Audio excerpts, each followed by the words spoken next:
Hello, hello.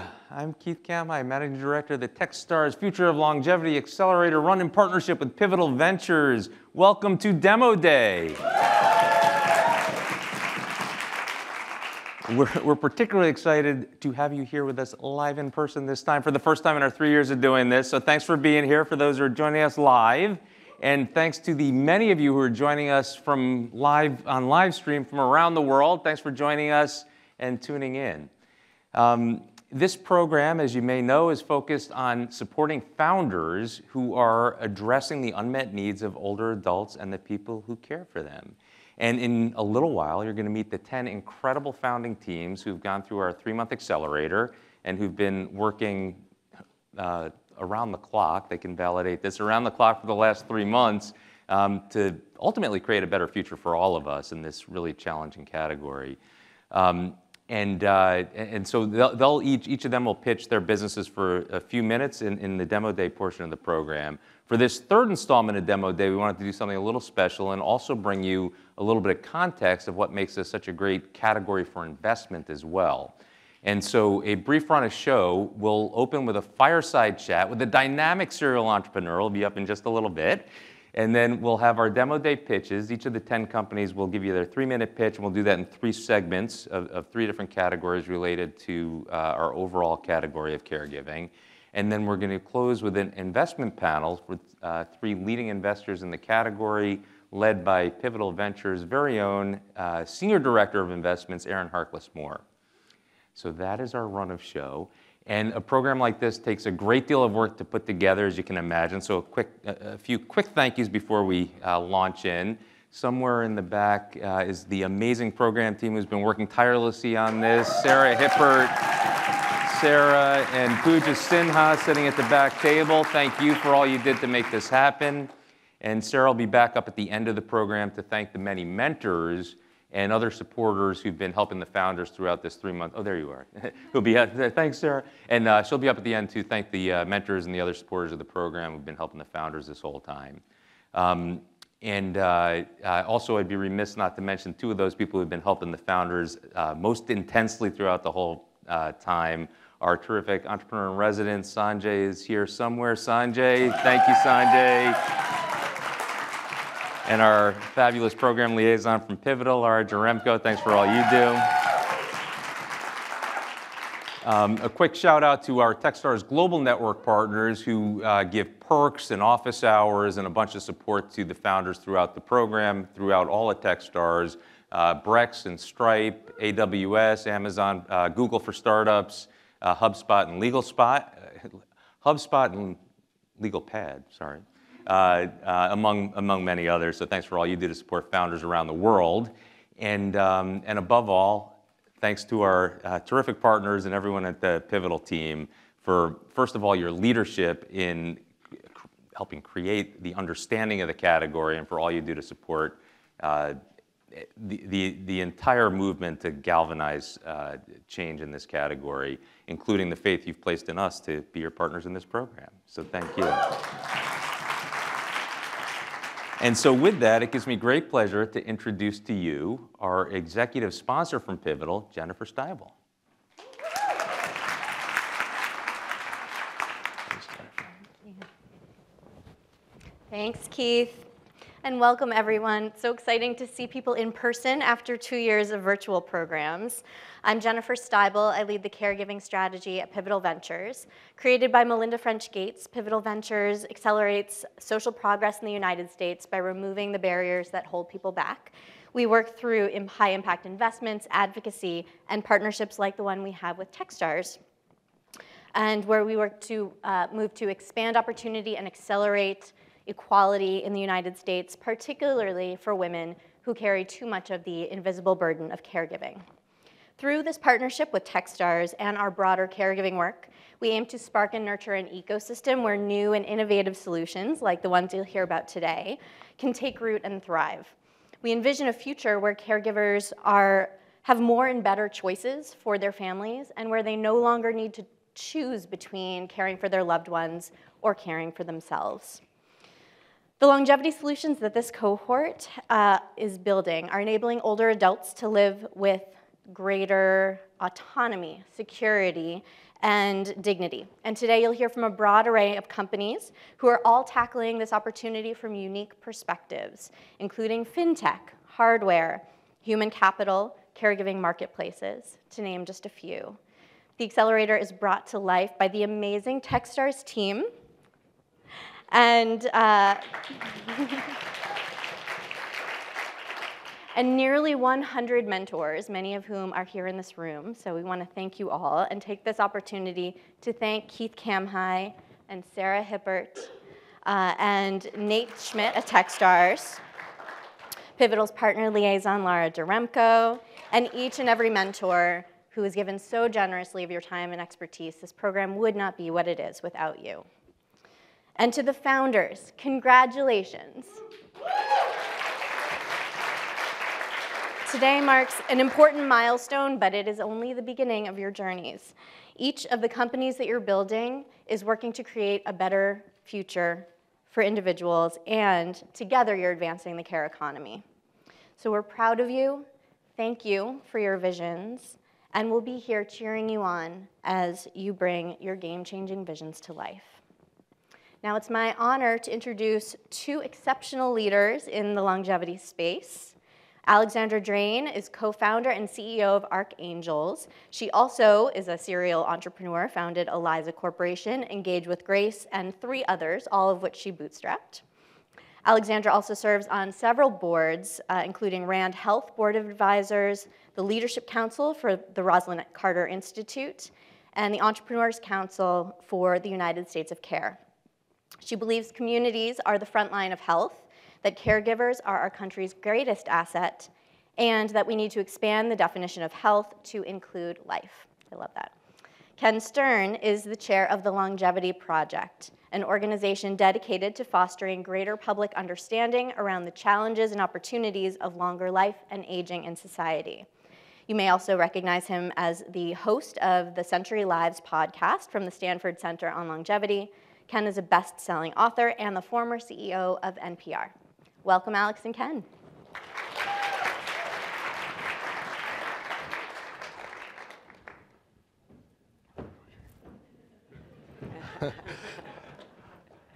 I was wondering how the chairs would get up here for the fireside chat, so that was good. Oh, and tables too. And what about the fire? You know, I've done lots of fireside chats and never once had a fire, so thank you, Sarah. Thank you. Thank you. All right.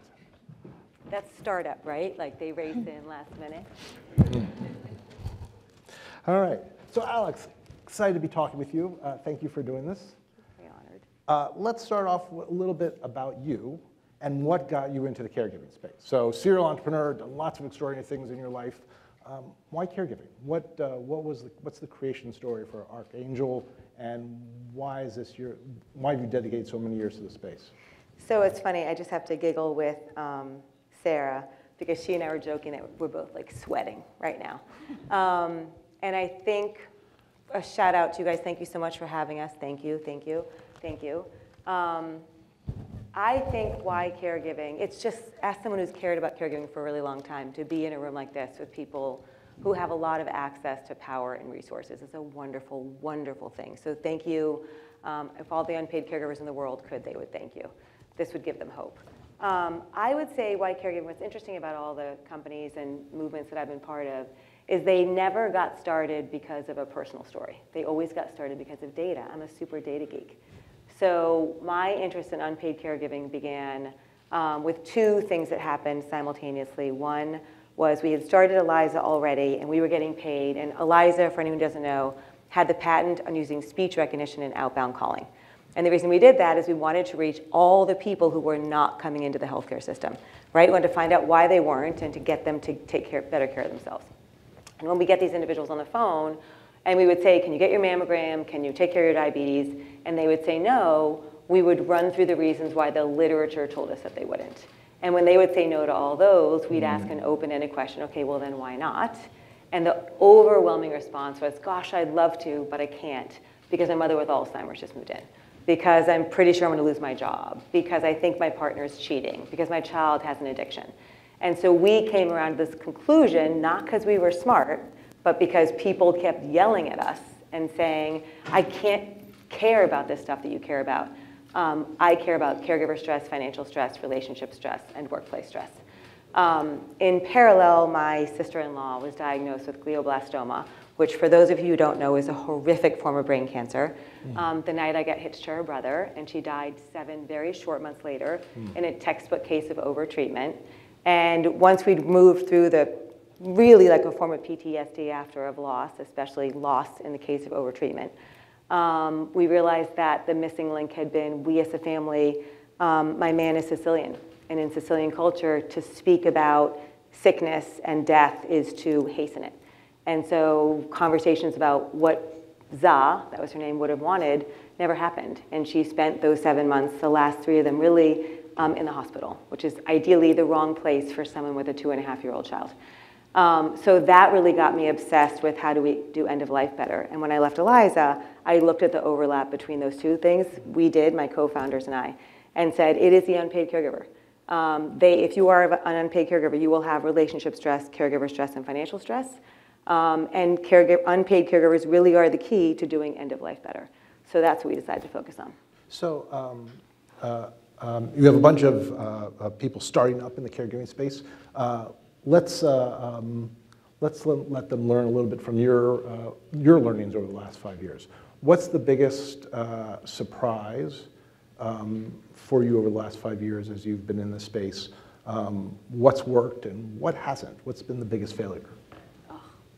I love the passion and fire over there in that table, founders. I think the biggest learning is that we just keep getting it wrong.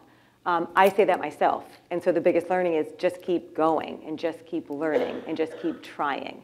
And at Archangels, we move really, really, really fast. And any startup has to, because my dad always says, and he was a serial investor and an angel investor after his own company, if you're doing something brand new and you're 30% correct, you're kicking serious ass. So it's about finding that 30% as fast as possible and doubling down and moving away from the rest. So my advice to all of you, the other thing I would say that Archangels does all the time is we get outside of our own bubbles and we go interact with people in largely unorthodox ways. So let's talk about that. We're going to spend the next 30 minutes talking about that experience. In your sort of wonderfully impressive resume, serial entrepreneur, startup,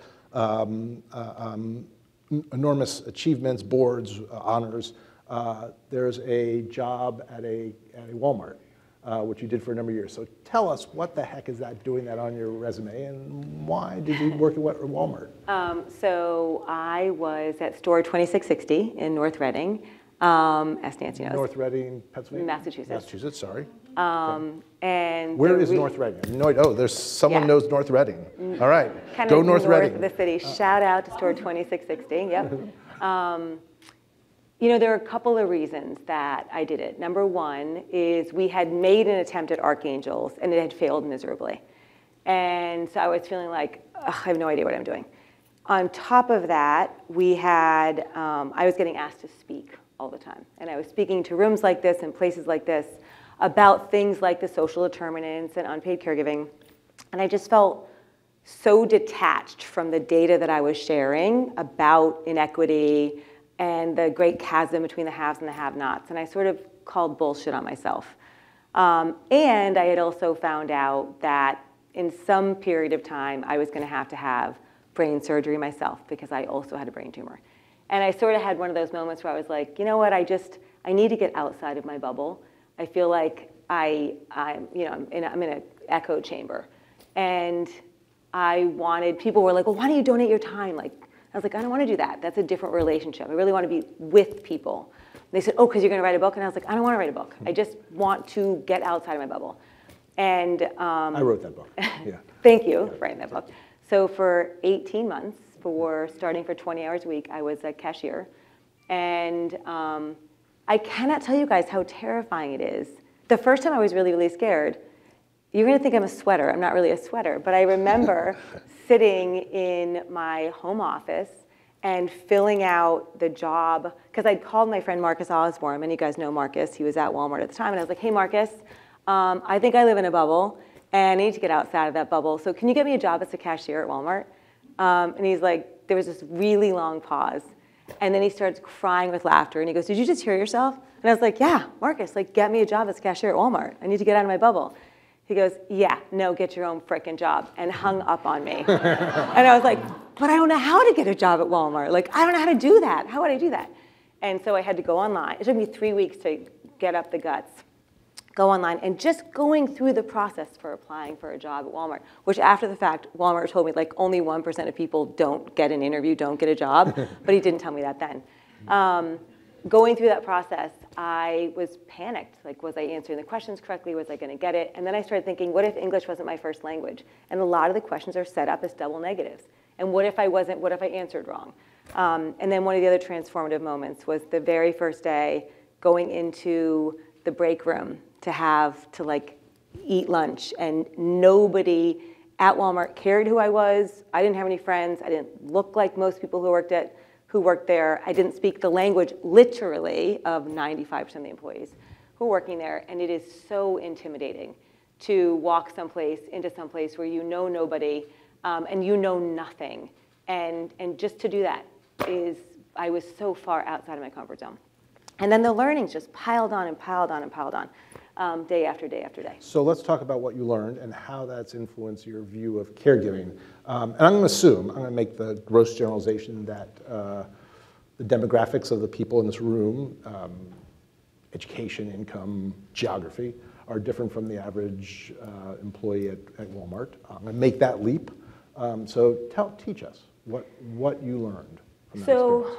I will say I was incredibly humbled and continue to be humbled by my friends who are, anywhere from, cashiers to product managers to store managers, at the unbelievable intellect and fire of the folks who are working at Walmart. And one of my favorite quotes was a store manager who was not at my Walmart, a different one. And I said to him, what makes a difference between a successful store manager and one who's not successful? And he said the successful store managers know every single thing about their associates' lives. They know who just got kicked out, who's living in their car, who can't afford food, whose partner is cheating. Because if they don't know that, they don't know how to get people to be able to show up every day to work. And what I saw in my own store is that play out over and over and over again. And the other thing I saw is that all the people, when I first walked into my store, I remember feeling very othering. I was othering. Naturally, you sort of can't help but other. It's like a safety mechanism. I was like, what is this place and what is this? And within probably 5 days, I was like, these are my freaking people. It's amazing how quickly you can find common ground. And that led to one of my favorite sort of conclusions, which I think, can I call her Melinda? Which I read about. I have such a girl crush on her. I can't even tell you. I just read like 18 pages about her. Oh my God, thank you to everything that she's doing. That we were all. I do love the jump you just made from working at the break room at Walmart to Melinda Gates. So well, because one of the things that she says that I think is foundational to all the work you guys are doing is that we are all way more alike than different, and that we have to find areas of common ground, and that we have to be meeting. We have to get back to the art of conversation and speaking with people and supporting people on the things that they care about. And so this notion that while ostensibly I was wildly different than the individuals who were my coworkers and the individuals who were primarily coming through my cashier line, we were not. The single most foundational element of humanity is to care for others and be cared for ourselves. And you felt that like roaring off everybody across every single, choose whatever segment you want in my store and in every other Walmart that I went to, is that we were all really, really, really similar. And if you start on what do we all agree on, you can get a lot more stuff happening. So that's a very powerful notion. But how did a good store manager deal with the, I presume, significant caregiving obligations that his or her employees have? Because I imagine a lot of people generally, but also in that store, especially when it comes to shift work, have a lot of challenges about caring for kids and caring for older adults. Yeah. How does a good manager handle that? So it was never a conversation that the Walmart store managers that I was interacting with were calling out. They were calling out the way that unpaid caregiving manifests. So they knew that people were not showing up at work. They knew that people were having trouble paying their bills. They knew that people were having to carpool together because they didn't know, but I knew that these two people who carpool together, one of them now has to go in and have surgery, and the other one is their unpaid caregiver, and the third one's now screwed. So all they knew was this person could no longer get into work, and if they couldn't get into work, then everybody was screwed. So they didn't use the term unpaid caregiving. The vast percentage of people in the world have no idea what that means. There's enormous confusion, and there's a huge stigma, and there's a huge stigma then too. Because if you said to someone, I'm an unpaid caregiver, the store manager's brain is going to go to, what does that mean? You're going to be picky about what shifts you can do? Does this mean that you're going to call out all the time? So most retail historically has not been very sensitive to why you actually want people to tell you that so you can support them. And employees have largely picked up on that, and they have not historically been quick to talk about all the things not going right. So let's talk about this. Let's sort of set the framework for unpaid caregiving in this country. We've been spending time talking about it, but how big is it? Who's in it? What kind of business opportunity is it? Yeah. It feels crass to actually describe it as a business opportunity, but it's a single. I feel great about it being crass. Okay, let's be good. crass. This was the way ultimately we got unpaid. The store managers at Walmart's to care.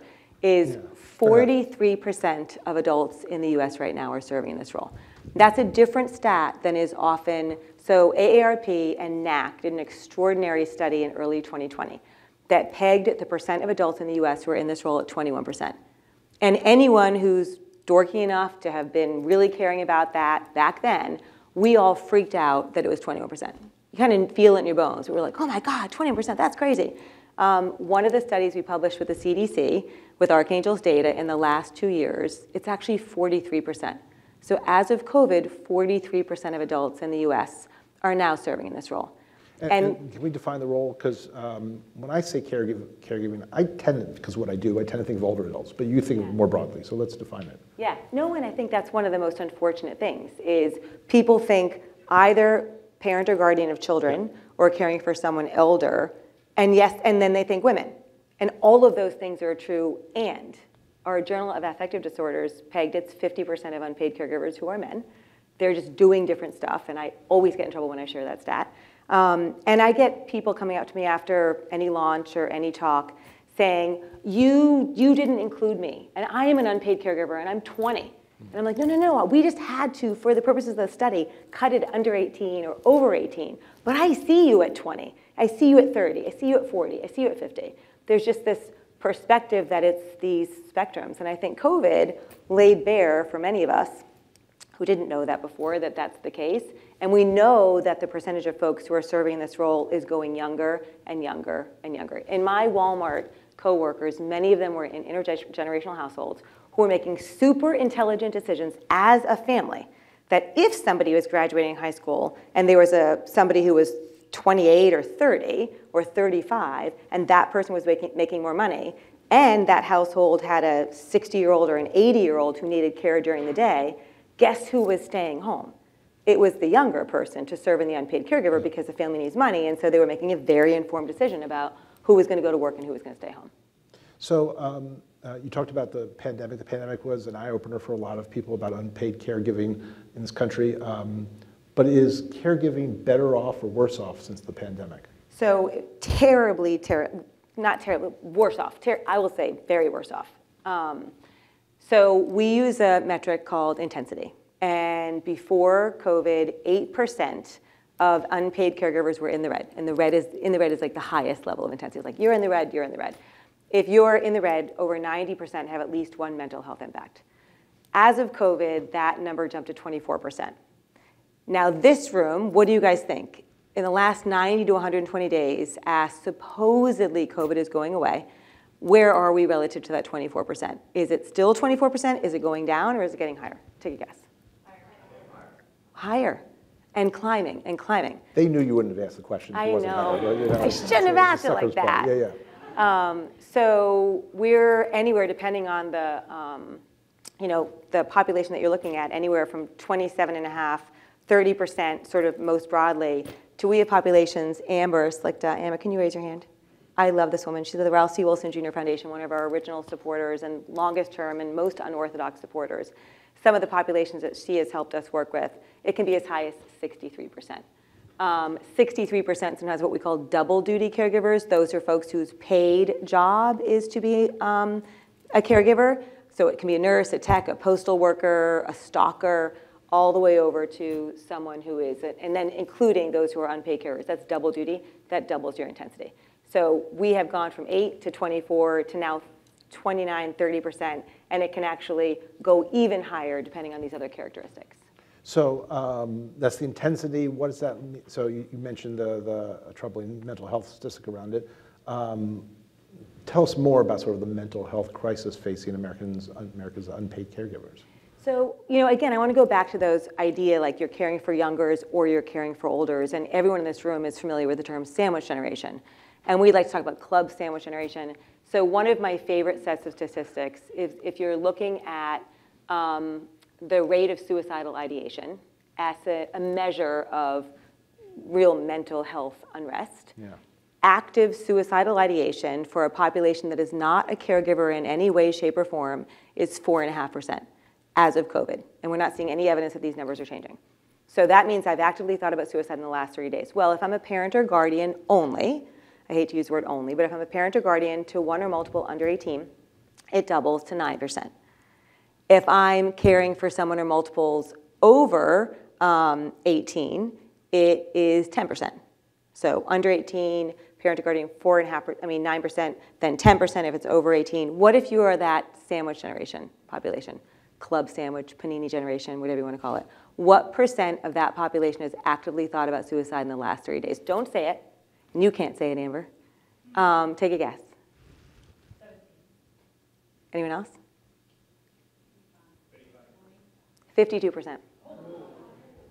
So if you walk into a room of unpaid caregivers who are sandwich generation, which, by the way, 23% of adults in the US are sandwich generation caregivers. So back to that market size question, that's a pretty big market, right? So if you are a sandwich generation caregiver, you are more likely, you're in a room of your people, you are more likely than not to have actively thought about suicide, which is different than passive suicidal ideation. So we got interviewed by someone on this metric, and he said, Alex, how does that data make you feel? And I said, I find it horrifying and heartening. And he was literally visibly repulsed. He pushed away. How could you, I cannot believe you just said you find 52% of people having actively thought about suicide heartening. Yeah, and I said, so explain that. I'm not repulsed. Thank you. I'm still here with you, but I'm puzzled and interested. Why would you use that word heartening? Because if you are in that cohort, you thought you were the only one. And sometimes the single most important way to start reducing that intensity is to know you're not alone.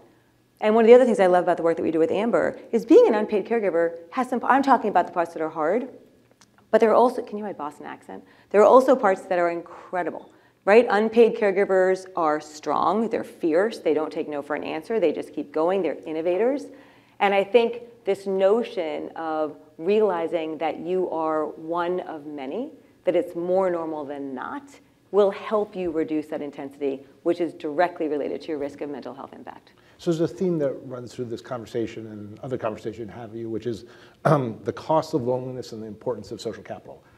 Creating community among people, a lot of good things happen, but we're a country of people who are increasingly isolated.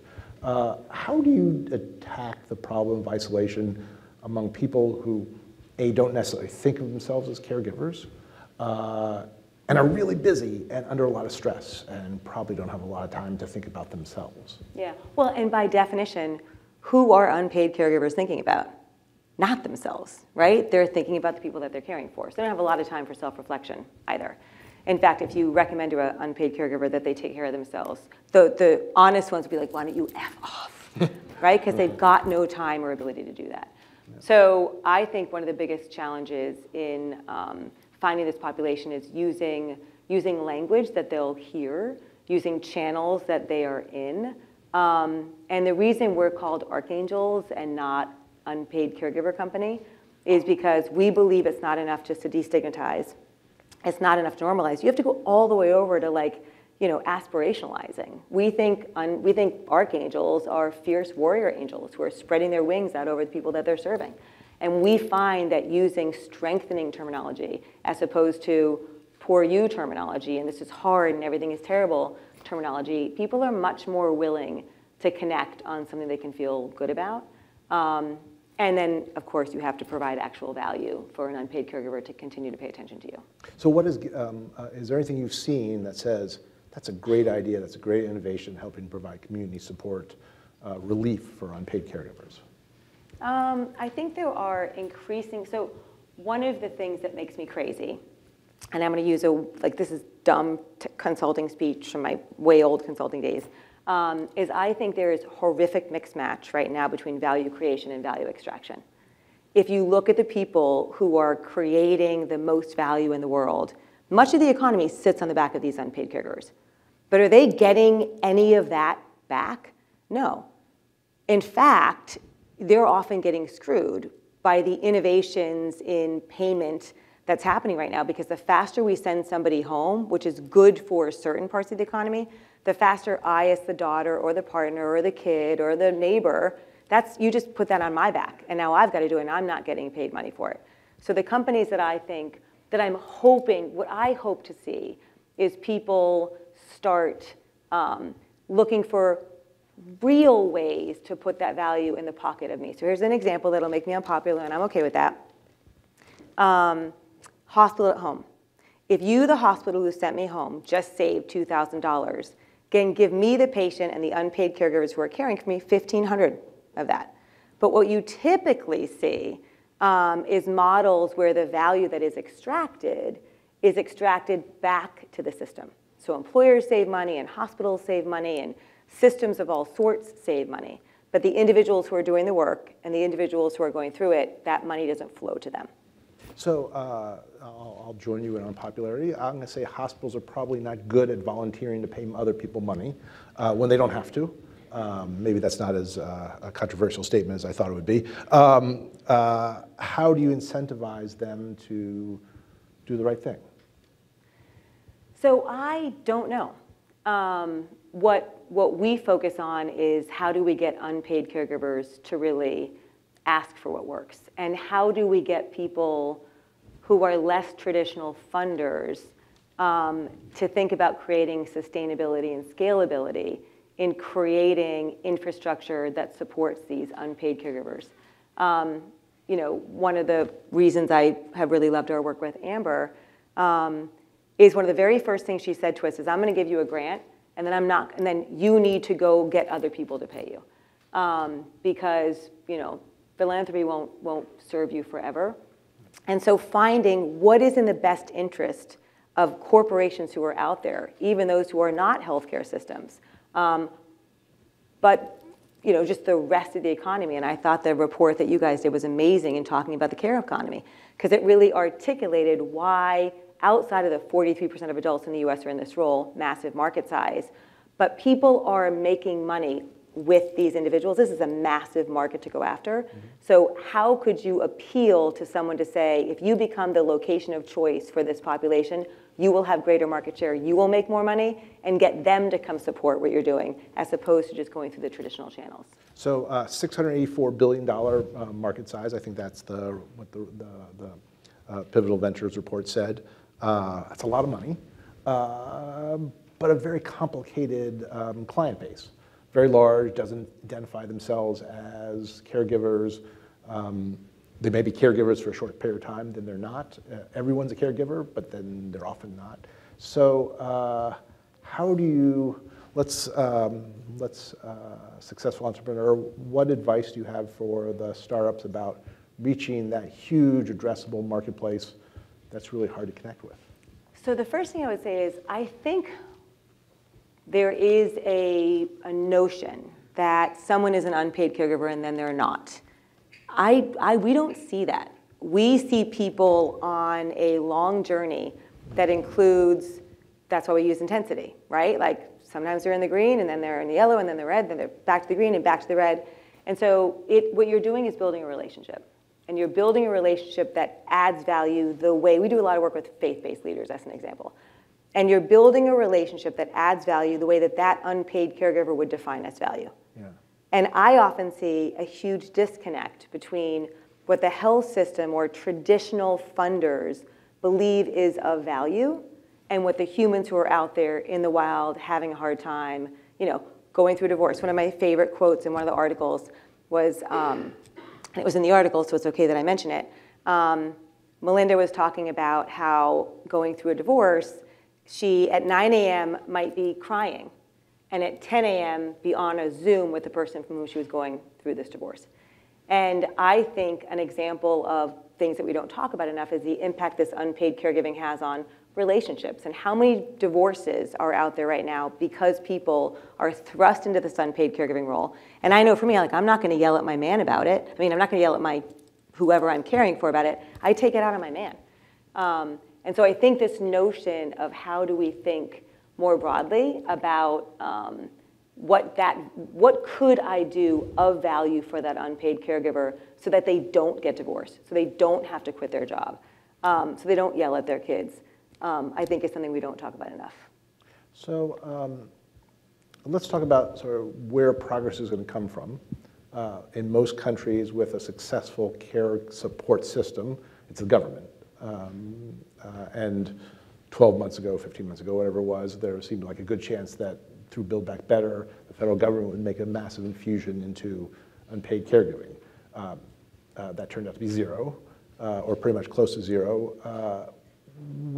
If the government's not going to do it, at least the federal government's not going to do it in an organized way, where does progress come from?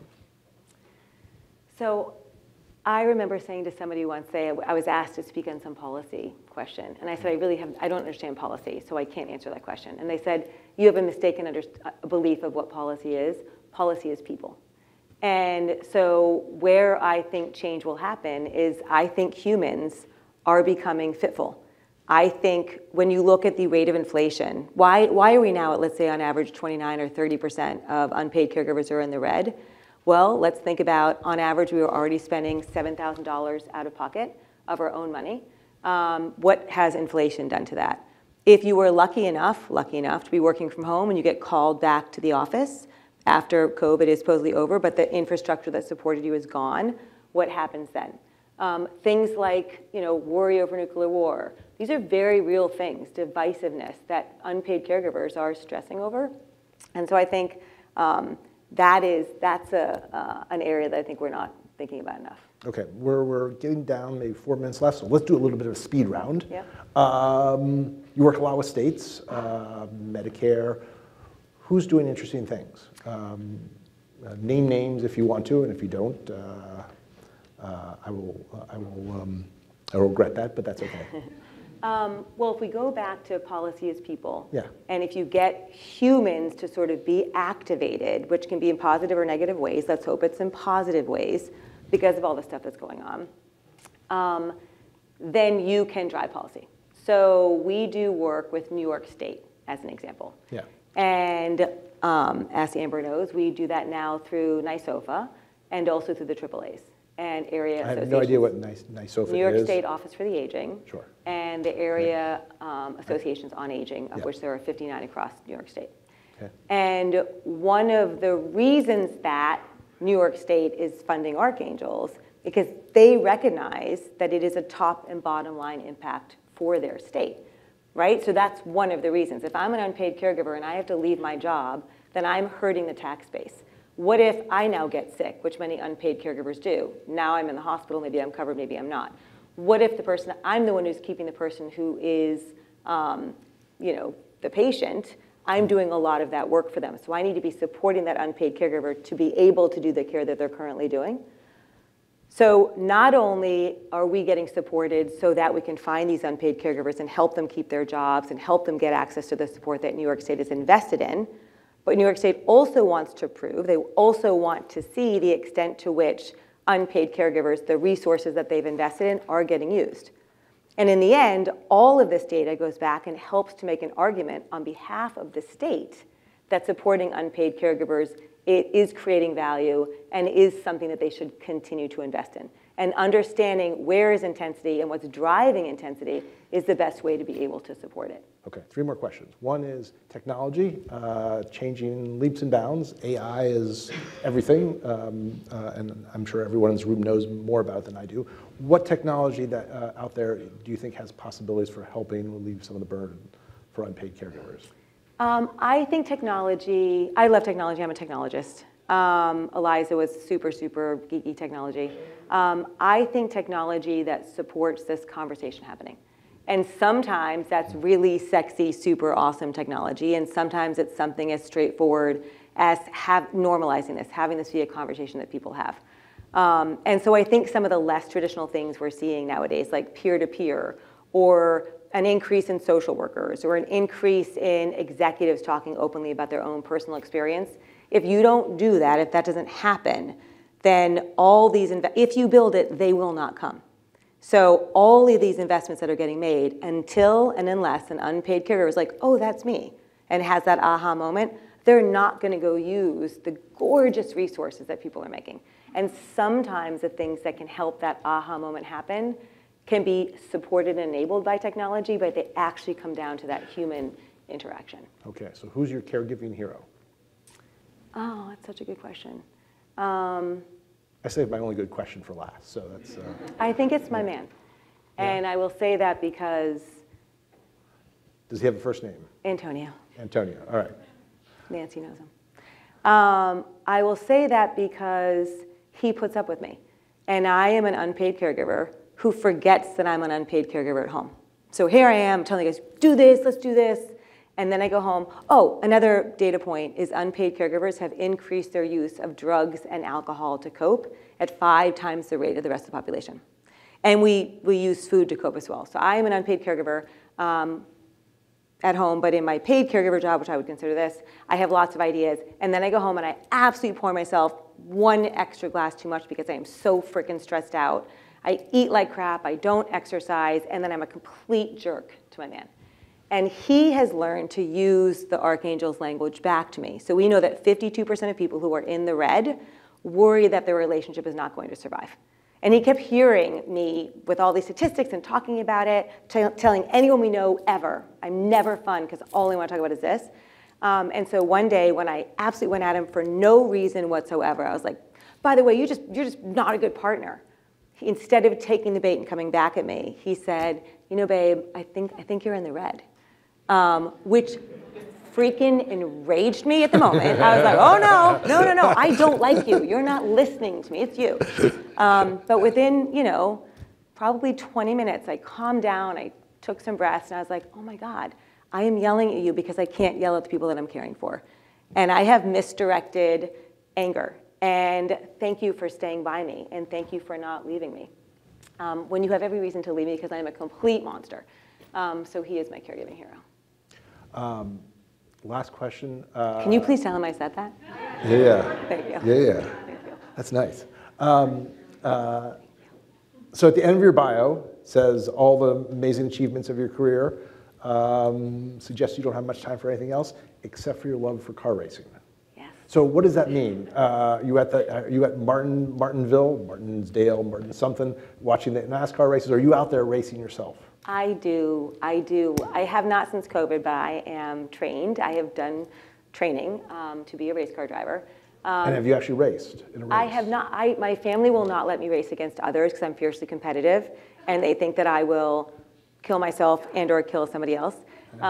So I do not time trial type racing. And the reason why I love race car driving, it is outside of alcohol. It is literally and I don't want you guys to worry I'm an alcoholic, or maybe you should, but I'm not. Hopefully you're not mixing those two passions together. Yes, do not use those two things together. But they serve as similar functions, which is if you are race car driving, you cannot think about anything else but what you are doing. And it takes over every aspect of your brain. There was a wonderful study that Harley Davidson did when they looked at the meditative benefit of riding a Harley. Because literally, if you're riding a Harley, you better be paying attention to what you're doing. So I also like race car driving because it's where I learned phrases like, if you feel safe, you should feel afraid. And I will tell you, you keep telling me that I've been successful. I never feel successful. I always feel like I'm failing at everything. I am failing at many things all the time. And the only time I ever thought I was kicking serious ass was the very day that we got a call from one of our biggest customers to say that they had just given a deal that we didn't know was on the table to a company that we didn't know existed about a business opportunity that we didn't know was around. And I literally went from like, oh, yeah, we got it, to like, oh my God, we're going under. Yeah, so as a race car driver, I feel afraid all the time. And at Archangels, I feel afraid all the time. But I'm excited about it. I think it's good because I think it keeps you on your toes. Well, you're pretty darn good at Archangels. I have a hard time saying that for some unknown reason. You're pretty darn good at that, so I bet you're pretty darn good at car racing too. So someday we'll see you out there with other people, hopefully not killing yourself or others. Thank you so much for this, Alex. Wonderful talking with you. Thank you. And Keith is coming back up to start the next phase. Oh my God. That was awesome. Thank you so much. Yeah, that's terrific. Oh. I'm making Sarah do all this. Good thing we got a fitness instructor running the program. All right, all right. Thank you, Ken and Alex. That was amazing. Thank you for sharing that with us. And again, a great introduction to the need for innovation in this category. So now, so that was our fireside chat. We're going to now move into the demo day portion of our program, and you're going to hear from each of the 10 extraordinary founders who've been sitting back here, been through our program, and hear a little bit about their companies in some 3-minute blocks. And for those of you who are new to Techstars, though, before we start that, I just want to give you a little background on what the accelerator is all about so you can hear the context for what they've gone through in the last few months. And I'll give you a little bit of the backstory briefly. But you know, the concept for Techstars is born out of the idea that we believe entrepreneurs can change the world. Because entrepreneurs are those overachievers who answer a calling to make a difference by solving something, a problem that they see where something's broken, or brings to market something they think the world needs.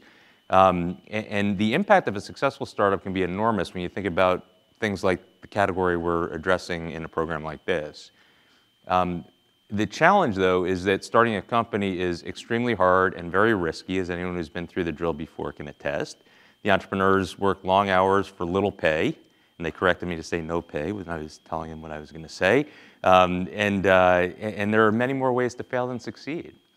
And so with that in mind, Techstars started out as an experiment. It started in Boulder, Colorado in 2006 with the idea that even though every startup is different, by surrounding a startup with a collection of mentors and a network and people who've been through the drill before, as well as some best practices and coaching and access to resources, we just might be able to help them avoid some of the most common mistakes that we all made along the way and not have them have to learn some lessons that are otherwise learned the hard way on their own.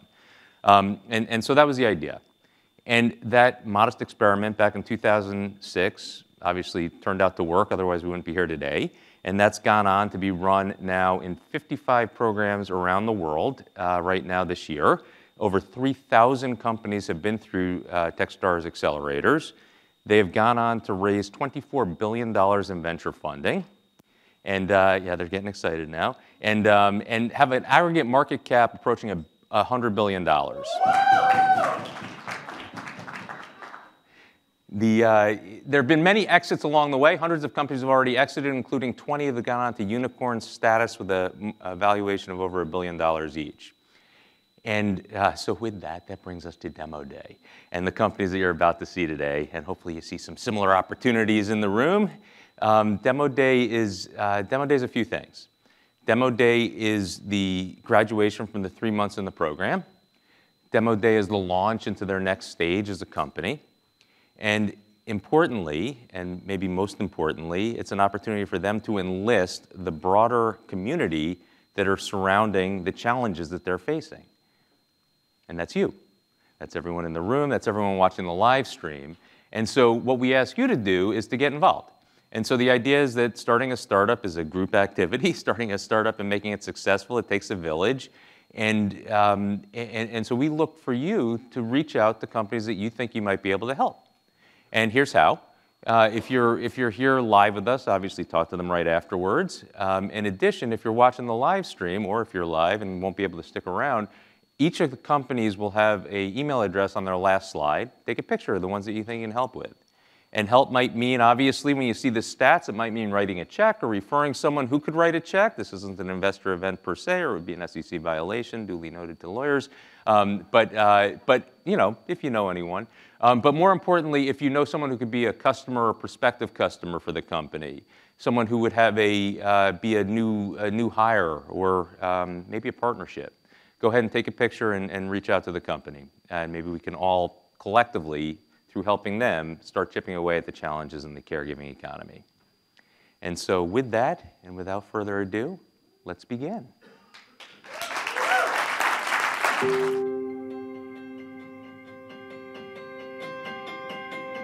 Adults age 65 and older make up one of the fastest growing demographics in America. By the end of 2030, all baby boomers will be over 65, representing more than 1 in 5 Americans.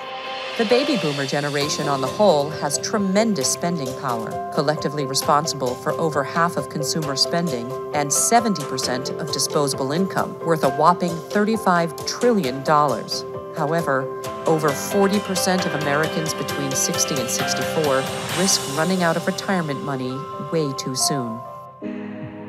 The vast majority of adults want to age in place in their own homes. However, 70% of Americans over 65 will need some amount of long-term care support during retirement, an expense not covered by Medicare. Long-term care is a huge, unplanned financial burden for older adults, which often gets passed on to the adult children, both financially and emotionally, as they become the primary caregiver.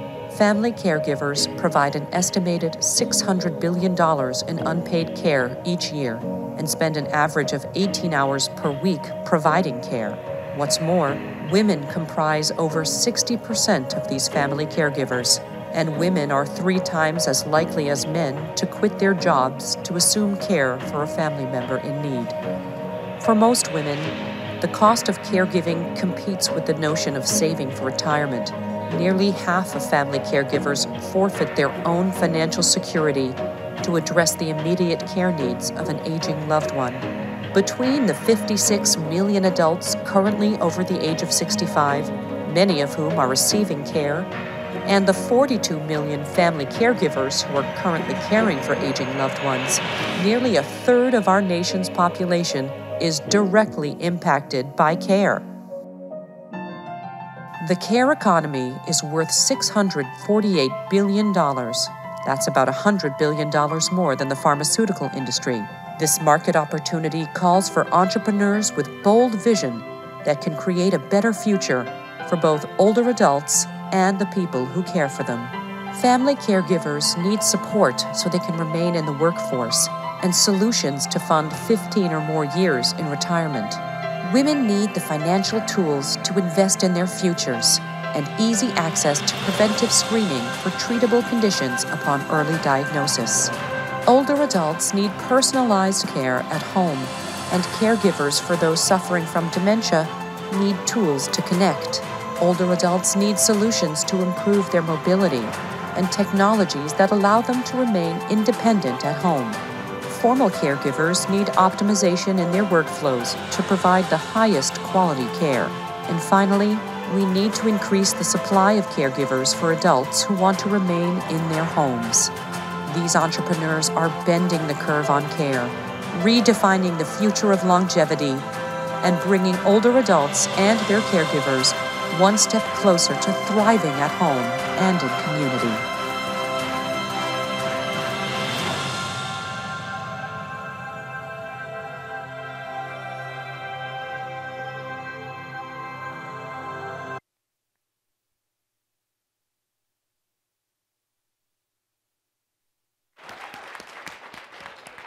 Hi, everyone. I'm Susan Golden. I'm the director of the DCIX Impact Initiatives at Stanford Distinguished Careers Institute and a lecturer at the School of Business.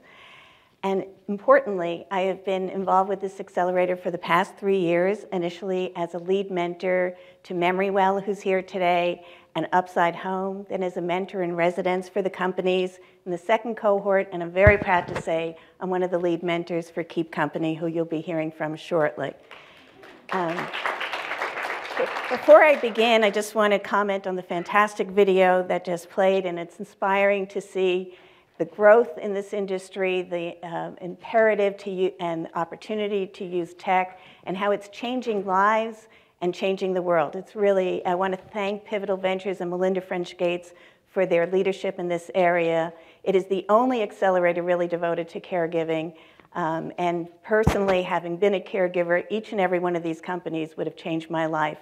And I always say it every day, if only, but I'm so happy to be able to work with this group in a most purposeful way I can imagine. As a lead mentor, I'm happy to introduce this first group of companies to the stage, all focused on caregiver support, both for paid and unpaid caregivers. You're going to hear from Zinnia, AdvoSense, and Keep Company. They're doing incredibly valuable work, and I'm inspired by them and their companies as well. I'm thrilled to welcome Adrian, Allison, and Martina to the stage. These three founders are building the future of care to help caregivers have a sense of belonging, to improve dementia care, and to deal with incontinence management. These are all issues that every caregiver can encounter, and they're truly making a difference. So please join me in welcoming them to the stage right now. Adrian from Keep Company, we have Allison and Martina. So come on up. Hi, I'm Gus Ty. I'm a retired general partner of Trinity Ventures, where I've been a venture capitalist for the last 27 years. As a Techstars mentor, I've been privileged to work with Adrian and Claudia, the co-founders of Keep Company. To me, Adrian and Claudia are special entrepreneurs. They have this rare combination of heart and mind, where they combine deep empathy with clear vision and strong execution. I happen to think that this is the exact combination necessary for the broad employment challenge that they're tackling. And it also makes it incredibly easy to root for their success. With that, please join me in welcoming CEO Adrian Prentice of Keep Company.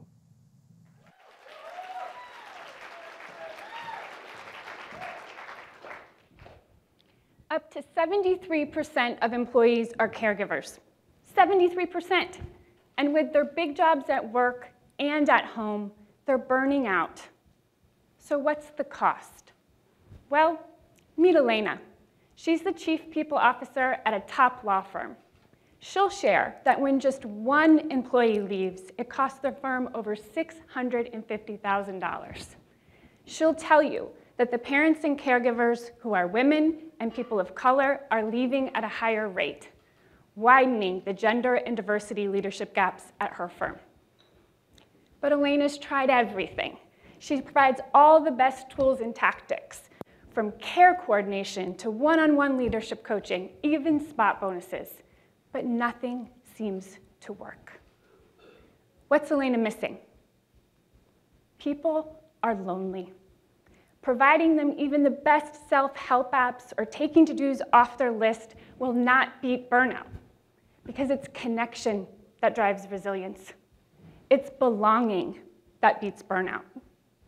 I'm Adrian Prentice, recovering attorney, coach, and mom, co-founder and CEO of Keep Company, and delivering belonging is what we do. Our tech-enabled solution leaves 95% of members feeling less lonely. 89% take better care of themselves, and they resign at a rate 5 times less than industry average, saving our clients millions of dollars. And our traction shows that employers are hungry for this kind of impact. We collected $200K in revenue in 2022, and we already exceeded that in Q1 of this year alone.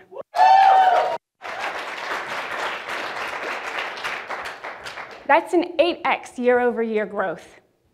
Okay, but what do we actually do? So the magic starts with our proprietary gathering technology. We bring together small groups of parents and caregivers based on their role at work, their role at home, and shared experiences, so they're primed for connection. We then match them with an expert coach, and together they go through our behavior science-based curriculum. The result? A third space, between therapy and happy hour, between work and home. Here, our members pause, and then they build the soft skills to do the hard things, like sleep more than 4 hours each night, or decline the dinner time meeting, or ask their brother for more care with their mom's care. As one member shared, I'm a lawyer at work and I'm a dad at home, but there's nowhere I can be both or neither except here. We started in professional services, a $4 billion market, and we're building the technology to scale our third space. The next segment, healthcare, where 25% of US clinicians are considering switching careers altogether due to burnout. And we are ready to tackle this market, because despite our success at organizations like Cooley, HP, Edelman, and NEA, when we started caring for someone else, we felt like we were failing. So we're building what we wish we had and what we all need, a future of work that embraces us as whole people so that we can flourish at home and at work. Thank you.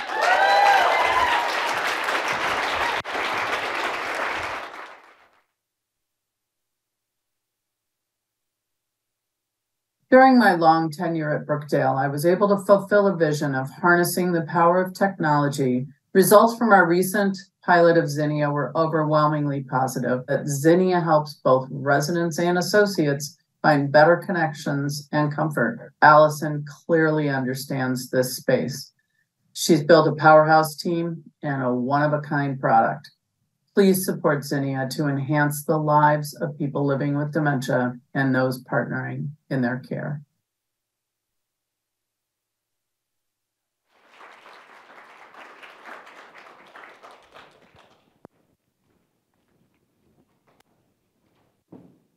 It's a joy to be here today. Thank you. I'd like to introduce you to my family. Here, my kids are 13 and 16. My husband, Evan, is 48 and 1 year into his dementia diagnosis. Life was pretty hard, and as his care needs grew increasingly demanding, I felt myself starting to become a statistic. There are 11 million unpaid dementia caregivers in the United States. 33% watch their own health decline. 60% rate their stress as high or very high. 40% struggle with depression. Sometimes, desperate for a break, we put the person with dementia in front of a television. But are made for people with healthy brains who are able to track a plot, tell fact from fiction, and process rapidly moving audio and video. For people with dementia, regular TV can cause confusion, boredom, daytime sleeping, all things that lead to an increase in challenging behaviors. So the solution becomes part of the problem. I had an idea that could help both the people giving and the people receiving care.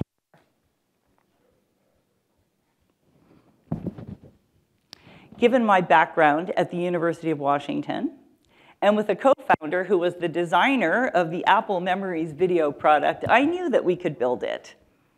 We added to our team co-founders with powerful strengths in business development and content creation, and we created Zinnia. Oh, thank you. How's that working? Wow, I'm two-fisted. I'm not sure how I'm going to be able to do this. I'm going to like keep hitting myself, but I'm going to do my best. Okay, so anyway, Zinnia. So Zinnia is a subscription-based app that delivers a library of over 200 videos, research-driven, that are both digestible by and engaging for people who are living with dementia. It's what I was looking for when I turned on the television. Zinnia basically turns the TV into a non-pharmacological tool that helps reduce and soothe unwanted behaviors, that creates meaningful connections, and that lowers everyone's stress. There are over 7 million people in the United States living with Alzheimer's disease or other dementias at a cost of $321 billion annually, and that's not including unpaid caregivers. Diagnoses are going to roughly double by 2050, bringing those costs up to over $1 trillion. Unlike companies that are focused on entertaining seniors and people with dementia, Zinnia was purpose-built by caregivers for caregivers. Our content includes help with activities of daily living, videos that promote self-care and that are educational, and it's versatile enough for use in both home and professional settings. Ongoing research and a wildly successful pilot at Brookdale showed overwhelmingly, thank you, Zinnia works. You can clap again.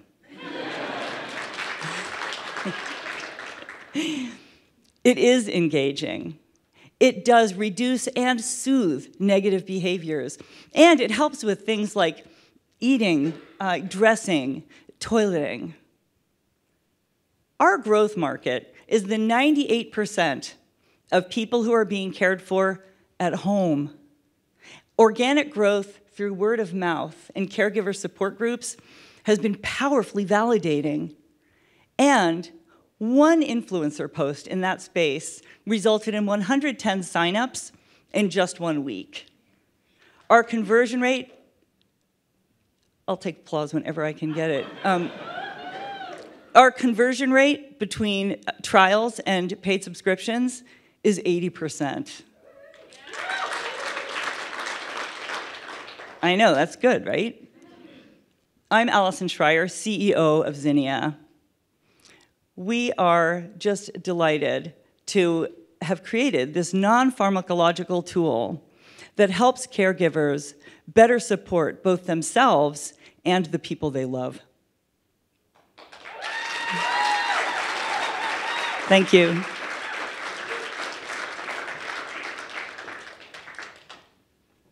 Hi, my name is Mike Butler. I am an investor, advisor, and mentor for early-stage companies in the healthcare, IT, and environmental sectors. It is an honor to be partnering with the AdvoSense team and its mission to transform early detection of incontinency in acute and post-acute care hospital industry. They lead by listening. They have an insane sense of curiosity. They're efficient and effective collaborators, and they're disciplined decision makers. I have no doubt AdvoSense will improve millions of human lives and generate solid returns for its investors under this team's leadership.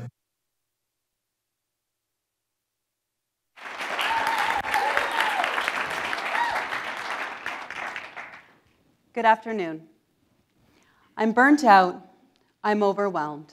I'm struggling to get through my shifts. My patients are alone, embarrassed, sitting in dirty, urine-soiled brief for hours. I just don't know they're wet. 70% of nursing home patients suffer from incontinence, and without regular changing, can develop serious complications, such as pressure ulcers, falls, urinary tract infections, and even death. 86% of nursing homes across America are experiencing staff shortages, and a recent study shows 60% of staff are quitting just due to the difficulties with incontinence care. Our patented sensing solution removes the difficulties with incontinence care. Disposable sticker sensors are applied to the outside of any brief. A notification is sent, and caregivers know that their patients are wet. This real-time information can save nursing homes up to 2 hours of staff time per patient per day. Reusable existing clip-on sensors are bulky, they're battery-powered. 60% of staff see hindering their care, and they don't want to use them. Existing smart briefs with sensors integrated into them are expensive, and they're disrupting long-spanning supply chains. We are committed to developing a simple solution that easily adopts into the caregiver's routine and very easy to deploy. We will first sell directly to nursing homes and hospitals on a per bed per month subscription, and then scale through distribution. We have validated our extensive value-based pricing model with over 200 stakeholders, and we could save an average-sized nursing home 33% with an annual $1.5 million ROI. Incontinence is a large, growing market asking for innovation, $83 billion in the US. We will first start in nursing homes and hospitals, valued at a service available market of 2.5. These numbers will only double by 2050. Our execution is fueled by determination, resilience, and expertise. Myself, an RN, a nurse innovator with a track record of leading change management in healthcare, and Erin, an ex-business consultant with a doctorate in health systems, and Florian, a systems engineer leading medical devices to market. We first developed our core technology and we patented in 5 markets. Then we passed pre-compliance and network integration of our prototype into a large Canadian health system. We raised $460K and moved towards the US with Techstars, and we are now developing our beta for market. Incontinence is not a normal part of aging. Incontinence care deserves dignified care. So let's empower our caregivers, and let's change the standard of incontinence care for millions. Thank you.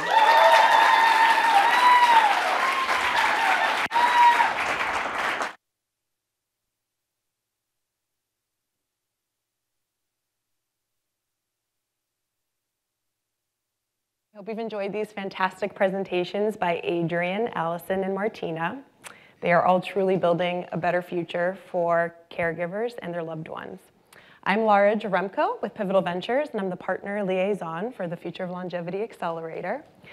And spending time with these extraordinary founders and mentors over the past 13 weeks, I've witnessed the alchemy that's created when you surround passionate, growth-oriented founders with the diverse perspectives and experiences of our mentor base. So thank you all to all our mentors.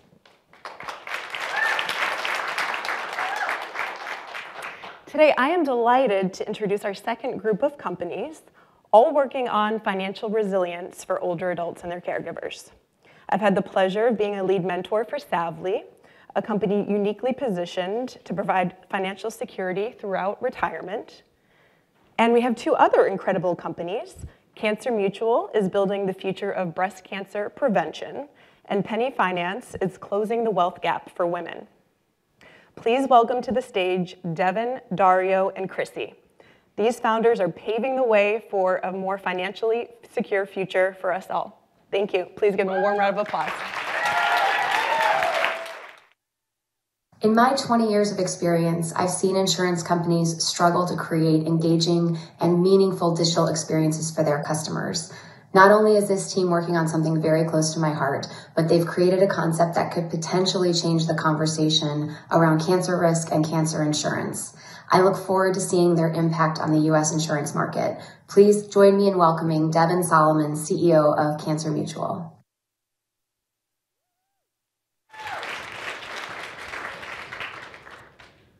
A miracle cure for breast cancer already exists.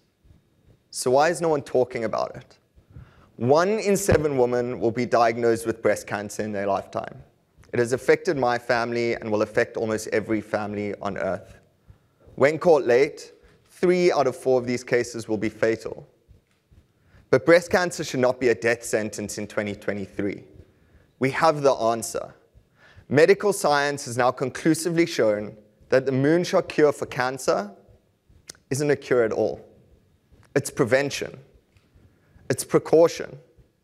For those who know their risk and take appropriate action to learn, monitor, prevent, and detect, an early-stage breast cancer diagnosis now has a 99% survival rate. So why have 90% of women never been given an adequate breast risk assessment? It's simple. Today, those we entrust to provide these services don't have the financial incentives to do so. It's time for a change. Charlie is the first free app that in just 90 seconds uses advanced algorithms to assess your individual risk of developing breast cancer and to create a personalized action plan for you with in-app at-home monitoring or direct triage to clinic imaging where necessary. Critically, we've built a distribution model and path to get these tools into every American woman's hands free forever.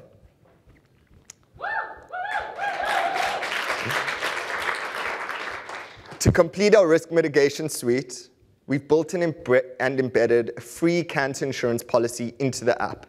Users can choose to upgrade to a more comprehensive plan, providing them total peace of mind and providing us a valuable revenue stream that subsidizes the freemium tier and allows us to stay true to our belief that every woman has the right to take charge of her breast health. Charlie is a community of trust, and so to join, you need to be invited by an existing user. This isn't just word of mouth. This is a science.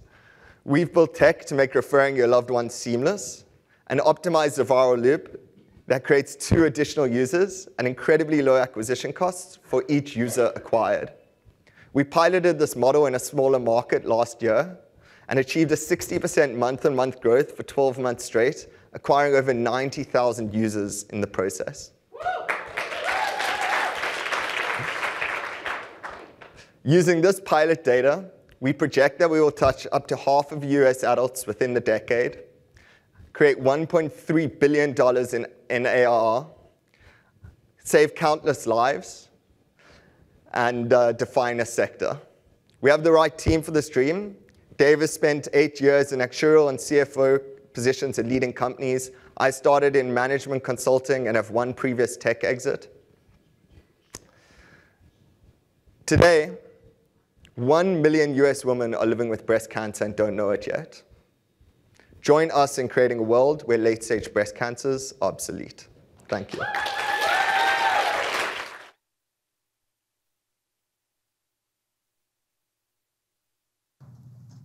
Hi, my name is Tim Godzik. I'm a serial entrepreneur, and I've had the great pleasure of working with Dario and Tony as lead mentor over the past several months.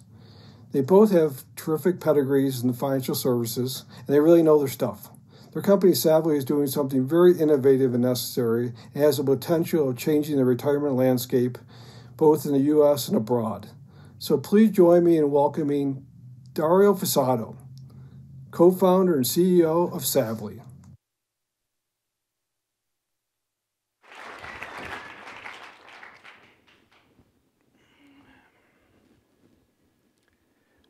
We have a rare opportunity before us.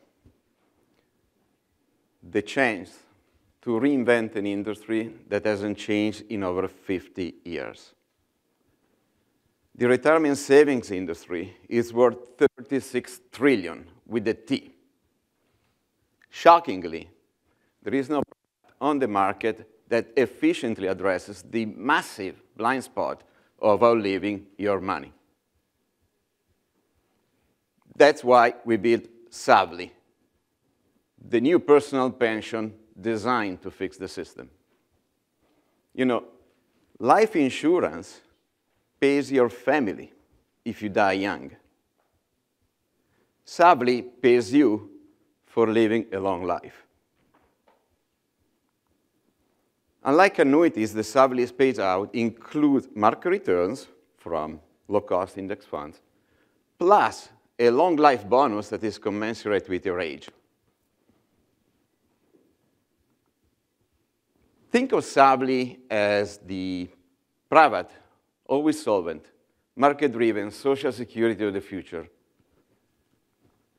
You will not run out of money. You will not become a financial burden on your children. You will live peacefully and be able to retire earlier. My co-founder and I know this industry intimately. We both held executive positions at companies like McKinsey, Allianz, Aon, Gallagher. Our counsel is a former senior officer at the SEC. Why hasn't a personal pension been brought to the market before? Two main reasons.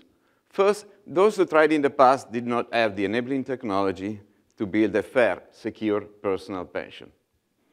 And second, incumbents have no incentives to change a system that makes them money. Savvy allows for significantly higher efficiencies that give billions of dollars back to clients while generating substantial value to Savvy.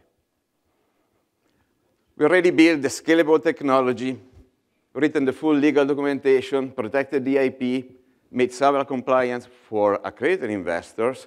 We also served the first clients. We signed LOI with some of the largest financial institutions in the world, and we are in active negotiations with Fortune 500 companies. Together, we will spend 2023 making Savvy available to everyone.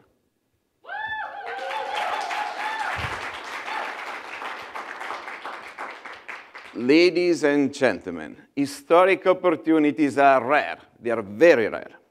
But billion-dollar disruptors do exist.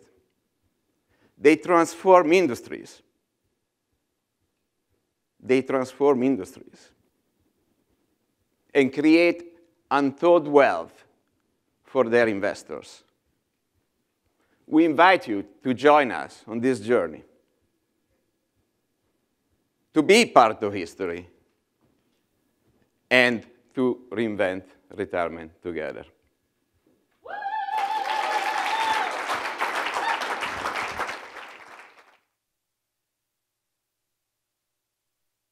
Hi everyone, my name is Batul Jaffrey and I'm an investor at Cabor Capital.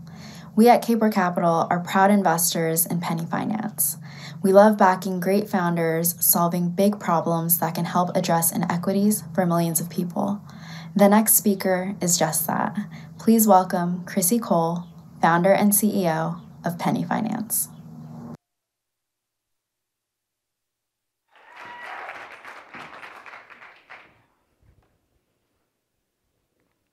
Today, in the United States, women outlive men 5+ years, yet they retire with 1/3 the wealth, 1/3. Since I was young, I've watched women work extra hard, but still not achieve financial freedom, including my Nana, who worked until the day she passed at 75 years old. 70% of women are not investing, which is a main driver of the wealth gap. During my decade in finance at Goldman Sachs, I witnessed my female colleagues and friend over and over again resist investing because of fear and anxiety. Too often, women are late to the game in funding their retirement because of student loan debt, childcare, and caregiving expenses.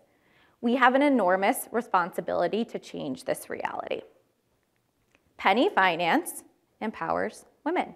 We have built a financial planning solution that is at your fingertips so women can manage their debt and plan for retirement.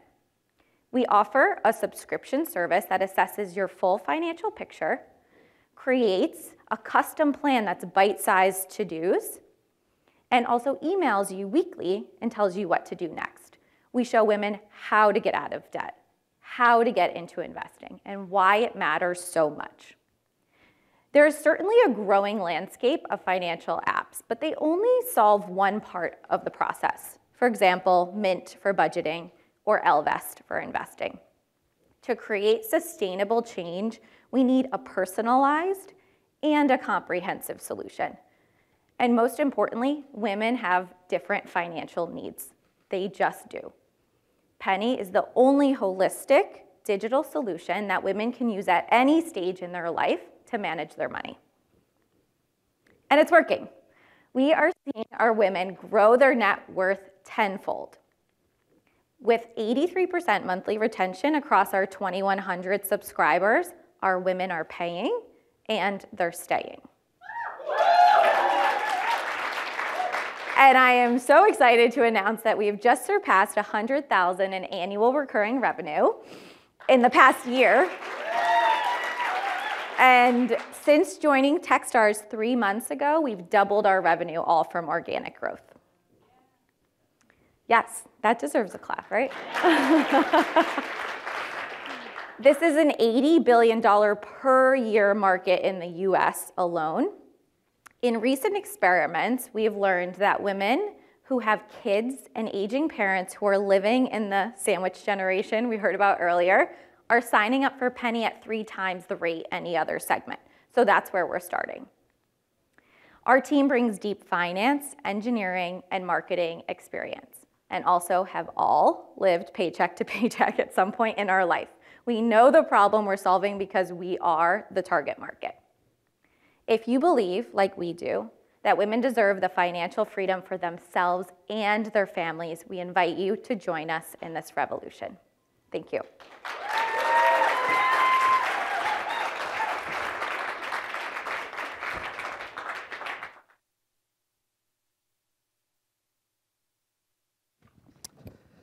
It's days like these, I want to become an entrepreneur again. Maybe not, no.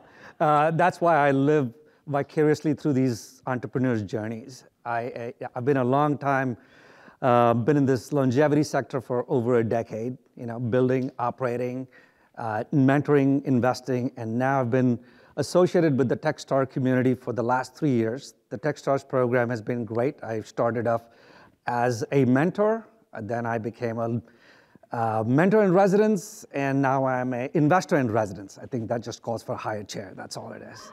I've worked with these companies for the last 4 months, and it's been an incredible journey just working with them, feeling their pain. It's actually, I learn more than I give, because it's a very humbling experience to know how dedicated these founders are in doing something meaningful.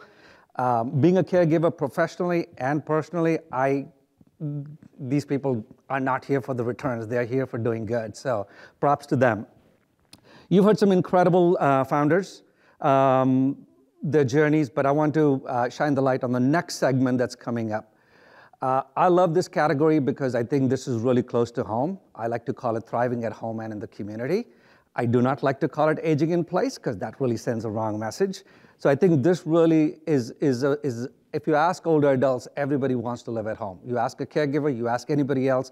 So how do you bring that dream to life? How do you make this aspiration into reality? So you're going to meet 3 companies on stage today. I want to introduce Tuk2 and Carefluent that are addressing the caregiver shortage. As we know, very loud and clear, that there's a shortage of paid and unpaid caregivers, and the desire for older adults to receive quality and personalized care in the comfort of their homes. And please use the term thriving at home and community. This is my mantra. And you'll meet Reeve and Lotus. These are 2, I would say, tech revolution companies that are changing how mobility and accessibility for older adults who want to live independently in the home. So join me in bringing on Rustam, Amuri, Daphne, and Dhaval. Let's give them a warm Techstars welcome.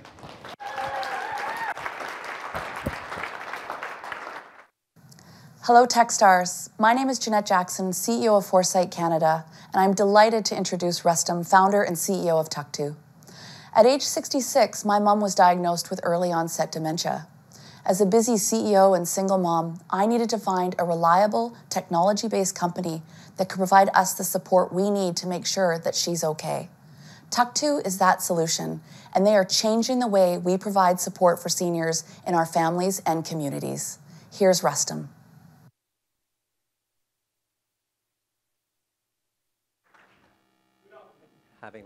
As a son living thousands of miles away from my aging parents in Singapore, my single biggest worry is how they manage their everyday needs. While medical care is well taken care of, they're often struggling to find help and feel quite isolated. Trying to support them from a distance, as a sandwich generation caregiver myself, I often wish that there was a network of trusted helpers, people who could do a grocery run, or stock up the refrigerator, or clean up the house, or drive them to a doctor's appointment, or simply set up FaceTime so that they could talk to their grandson. I looked around a lot. All I found were companies which I didn't feel a lot of reliability from them, and they had this one-size-fit-all model to care. My parents are independent. They live with dignity. They don't want personal care.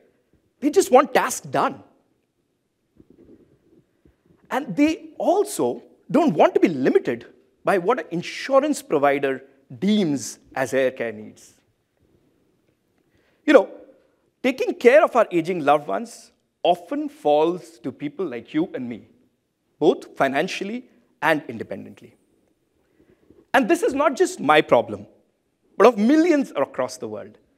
28 million remote caregivers in the United States struggle to find help for their aging loved ones.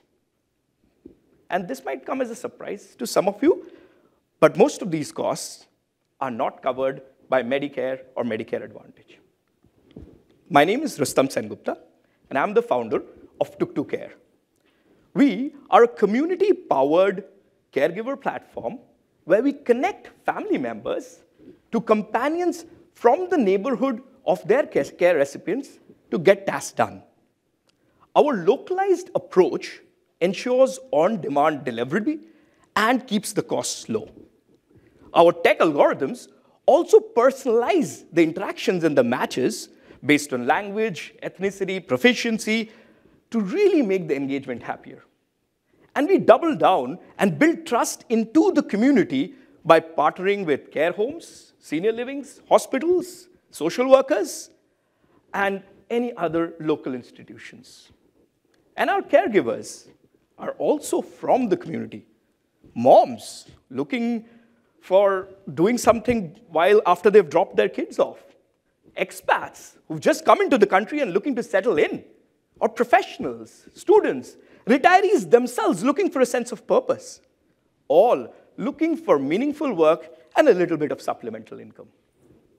So, does this localized tech approach really work? Yes, it does. It does big time. We started in Vancouver, Canada, and over the past few months have seen explosive growth, having crossed 1,200 hours of care per month and $250,000 in annual recurring revenue. Thank you. Shout out to the great team who's watching me right now. And we're growing at 20% month on month. We also have 70% customers coming back every month for more. And all this has been without any conventional big spent marketing. We are a team of 12 right now, split between technology and the care industry. And we are supported by some wonderful angel investors, having raised $1.6 million in our pre-seed round last year. Thank you. And did I forget to mention, the two of us are seasoned serial entrepreneurs with startup exits, myself and my co-founder, CDO. So after testing the playbook out in 3 cities of Canada, I'm here today on the Techstars stage to announce our launch into US, starting with Seattle and Portland. So friends, taking care of our aging loved ones can be hard, but it doesn't have to be painful.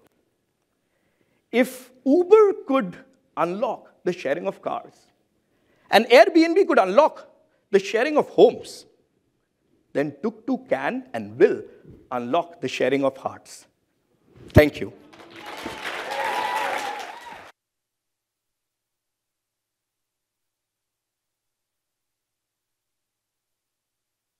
Hi, I'm Brian Mouillet. I'm a business leader at a multinational medtech company. Spent my entire career focused in on improving care that's delivered to entire populations. And I'm excited to introduce Reeve, an organization that's reinventing personal mobility. What started off as a student project in school has resulted in a 7-figure euro grant from the country of France. And with that, I'm excited to introduce my Francophone friend, Amari Siurana, CEO and co-founder of Reeve.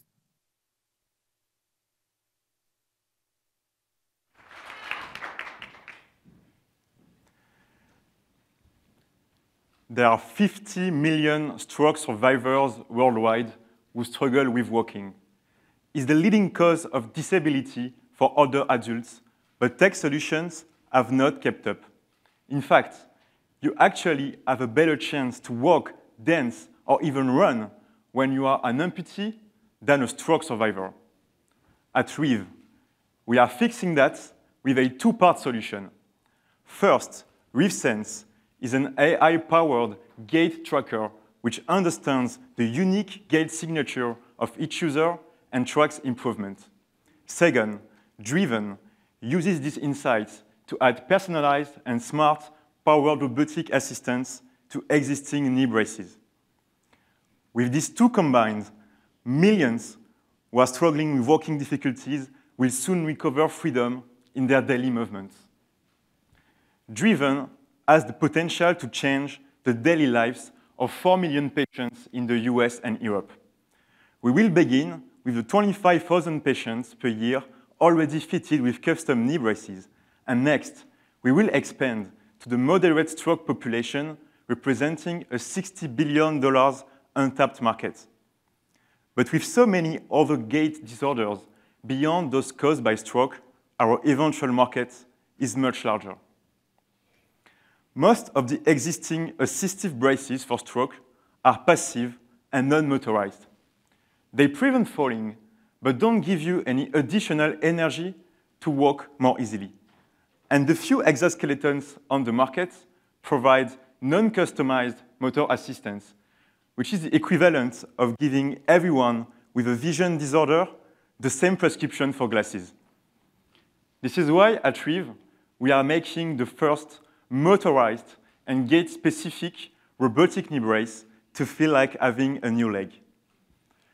And we will sell our smart power steering for knees to orthotics clinics to motorize their passive braces.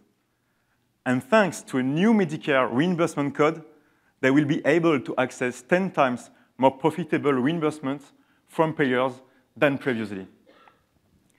I began Reeve as a business student 5 years ago by working with charities specialized in disability, and I was awarded a $1 million prize to launch Reeve as its CEO. This allowed me, with my amazing CTO and co-founder Robin, formerly a mechatronics chief engineer at Airbus, who designed key components of Martian rovers, to build a rockstar team of 20 people supported by stroke rehabilitation experts. And together, since starting Techstars in January, we have partnered with 10 rehabilitation and orthotics clinics to test our gait tracker ReeveSense and collect patient data. Additionally, we are very proud to announce our partnership with Tuan, a major US orthotics manufacturer, to motorize their passive braces and begin driven patient testing before the end of the year. And this month, we are launching our ReeveSense offer for clinics at the World Congress of Orthotics and taking pre-orders. At Reeve, we are on a mission to restore the full ability to walk to millions. Build with us the future of mobility.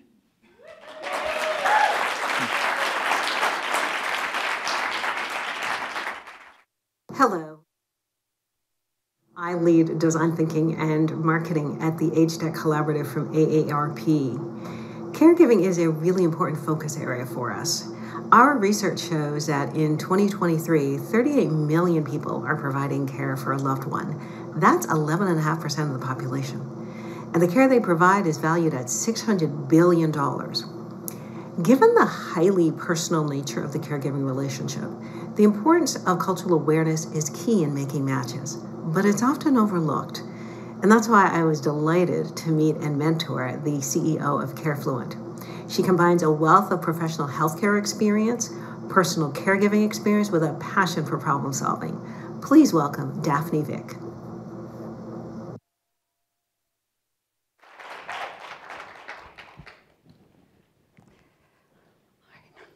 When it comes to caregiving, we often hear that there is a shortage of caregivers. But that's not always true. Consider this example from a recent AARP report. Aida, who is an unpaid caregiver for her father, and despite having access to professional caregivers, She is unable to find one who is a good fit for him. They don't understand his heavily accented English, and they are unfamiliar with the foods he likes to eat, leaving him feeling vulnerable and uncomfortable in his own home, and her, well, she's unable to work or leave the house. This story underscores a significant issue in our economy. It's not just about finding a caregiver. It's about finding the right caregiver who is a good fit culturally and socially with the care recipient. Providing unsuitable matches is as detrimental as not having access to a caregiver at all. And given that caregiving responsibilities cost employers $264 billion annually, the benefit of getting good matches isn't just a societal issue. It's an essential workforce issue. That's where CareFluent comes in. Our proprietary technology provides highly personalized matches that cater to the care recipient's specific needs, ensuring a far superior caregiving experience. And not only that, but given that the industry is plagued by a 64% turnover rate, the fact that ours has been only 5% over the past 12 months shows just how meaningful it is when you can work with people with whom you share things in common. You see, our competitors rely on filters and keyword searches, or at best, they use basic criteria such as zip codes, services, and gender. Moving on to CareFluent's two competitive advantages. Firstly, our proprietary technology prioritizes cultural compatibility. Secondly, we are amassing a valuable database of sociocultural factors that impact caregiving and lead to long-term lasting relationships. This information can be leveraged to develop advanced technologies that support aging populations.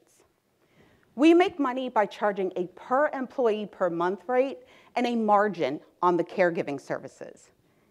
Our leadership team boasts extensive experience working with startups, and I personally have over 25 years of healthcare experience, including 13 years at Optum. Our impact is evidenced by over 5,000 caregivers in the pipeline through a single $5 per day advertisement in just 4 cities in the Carolinas. And I'm delighted to announce that since starting Techstars, we have signed our first agreement with a benefits brokerage and expect to sign 2 more by the end of Q3. Thank you. In conclusion, my friends, we are CareFluent, and we believe that everyone deserves a caregiver who is a good fit culturally, socially, and even speaks the same language. If you share our vision and values, let's talk.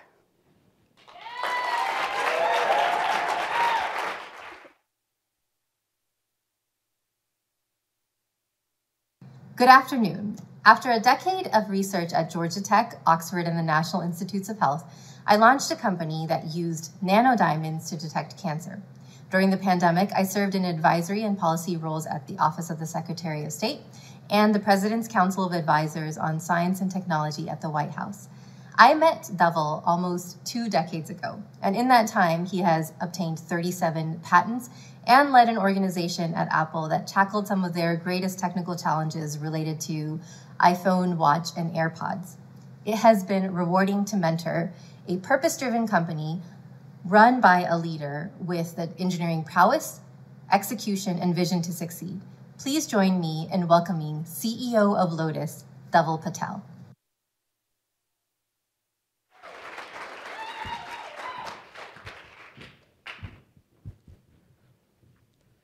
I was born with twisted knees, and over the years, I've been on and off crutches. One night, a few years ago, I got into bed, having left the hallway lights on, but I was too tired to get out of bed, hop onto my crutches, hobble 10 feet, turn off the light, hobble back 10 feet, and get back into bed. So I slept with the lights on. the entire night.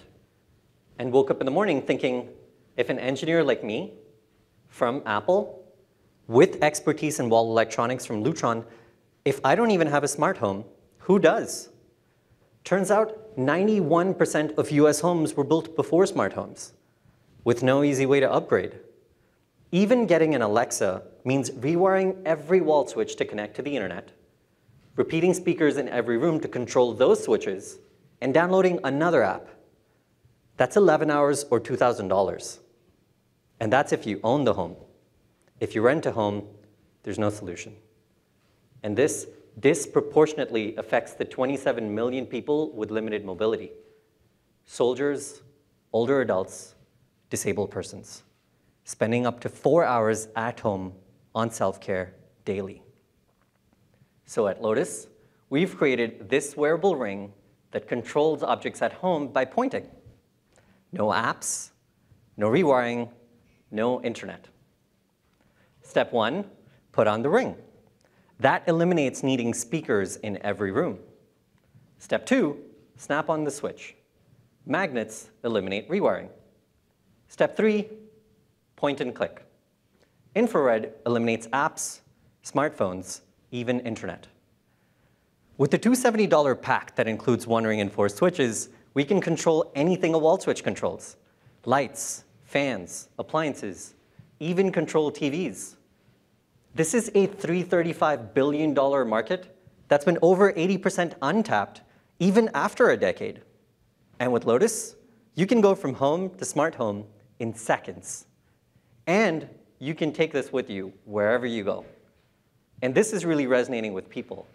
With B2C, 50 user interviews turn into 500 user signups just through word of mouth. And with B2B, we're in talks on over 12 pilots in just 30 days.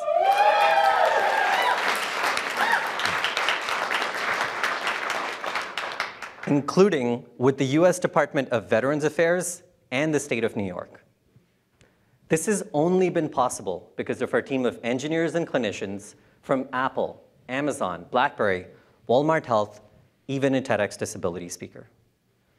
Join us to build a future where there will be a universe of ring-controllable objects, where caregivers can subscribe to device data, giving them peace of mind, where any person, younger or older, disabled or not disabled, renter or homeowner, can stay at home with autonomy and dignity, because dignity cannot wait for better times. This is Lotus.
Hi, everyone. I'm Erin Harkless Moore, Senior Director of Investments at Pivotal Ventures. It's a pleasure to be here today to kick off our investor panel.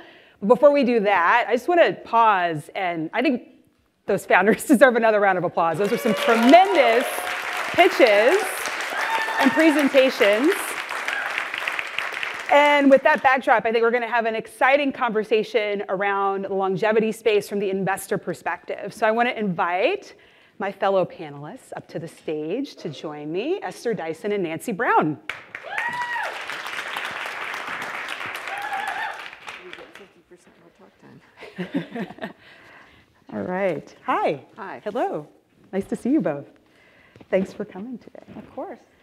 I would love to start. I could read your bios. I'm sure many folks in this audience Please know don't. you, but I will not do that. The last thing you want to hear is me talking and reading from a piece of paper. I think it's better to hear straight from the source. So if you could both tell us a bit about the unique experiences and perspectives that you bring to this longevity conversation, deep investment experience, both your backgrounds and the firms you represent. So Esther, I'll start with you and then turn to you, Nancy. Okay, very briefly, my parents are scientists. I was a journalist, so my superpower is asking questions. I spent 25 years in the tech industry asking questions, running a conference, and writing about what was going on, knew everybody. It was great. And then I sold the business, which was really more for my education than to make a huge amount of money. Got interested in healthcare, and then asked the obvious question, why are we spending so much money fixing things that shouldn't have been broken? So I started focusing on health and equity, the huge disparities. And now I'm the founder and funder of a 10-year nonprofit project called Wellville, which operates in 5 small communities around the US. And it's like raising children. It's not a nice white lady with a program. It's how can we help you do what you want to do, but do it with a focus on equity and sustainability. We don't want to bribe you with short-term grants. That's just another form of addiction. So that's my worldview. Separately, I'm an active investor in the nicer kind of non-predatory healthcare and health itself, including the health of caregivers who are kind of double duty. You both help the caregiver and the care receiver. Nancy? Oh my gosh, where do I begin? Okay, so I'm going to do a professional and a personal because I can't after hearing everything, and got my friend Alex right there. She knows my story. So professionally, I am at a firm we'll talk more about in a minute, but we're a healthcare focused firm, which means that we've all had a lot of experience in the actual healthcare system. I think that is hugely important to investors. We'll get into that discussion. I was an operator forever until I became an investor. And what I learned as an operator of what was a staff model, HMO, like a Kaiser-like model, running clinics during the day, we had about, it was small, million and a half members, was that the details matter a lot. A lot of that was touched on today about our patients, our population. They were not homogeneous. They, even within cohorts, they were not homogeneous, and trying to really understand exactly what they needed and how to affect change in their lives came down to really studying the process associated with their care and to figuring out what was the most efficient and effective and applying that consistently in a cottage industry, which is known as healthcare, which is why this has been such a bad journey and such a difficult journey. So you'll see reflected in our investing at Oak a lot of that, which is finding those entrepreneurs, some of them are in the room, who have found and defined a process, you know, through evaluation that if applied will get you to a result. As a person, this was a very, you know, there's a lot of time I compartmentalize, probably like all of you, parts of your life, and I've compartmentalized my caregiving life for a while now. Mm-hmm. I don't think I'm a sandwich. I don't know what I was. I had, and I actually want to start by saying I was very fortunate that I had means, right? I had a dying husband, and I was responsible for 2 dying parents, and since then, a sister-in-law and others. So there's a lot about the details behind being a at-home caregiver or the person responsible. I was sitting there listening and remembering not wanting to reveal this to my company, sleeping in my car. I would go from the hospital to bringing my daughter. Did I mention I had a daughter in there? I didn't even mention that. I have a daughter. She's 21, graduating from Georgia. Thank you. I didn't kill her. I'm so excited. She doesn't hate me. Anyway, and actually, I think it was Alex Drane who threw out, I think it was you, he would say things like, I didn't always reveal all that, but a lot of people knew. Are you sleeping, Nancy? Are you eating? And I was like, I'm fine. Like, why are you talking to me? Like, I'm absolutely 100% fine. I'm going to get through this. I was just like, every day, I'd be like, I'm just going to get through it. I'm going to get through it. I'm going to get through it. Well, I got through it. They all passed away. That's how you get through it, sadly. They all passed away. We got through it. And then about, I don't know what it was, about 9, I never talk about this, about 10 months later, I had a heart attack. and for no reason, okay?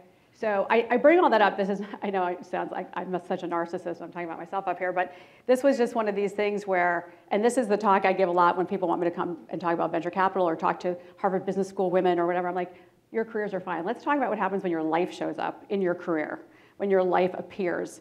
And people have had it 1,000 times worse than I've had it, but I had a lot of it. And I had to really depend on the people around me, most of them work people, because I didn't really, and to be able to support and to understand. So this stuff is pretty serious, and solving it is really, really complicated.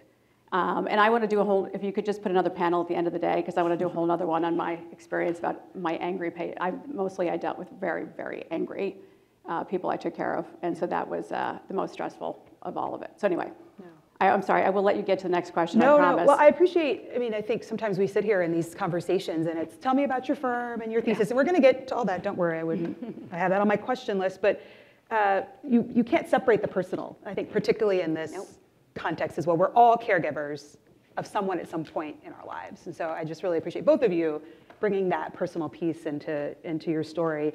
But again, I'm gonna turn to investments and thesis.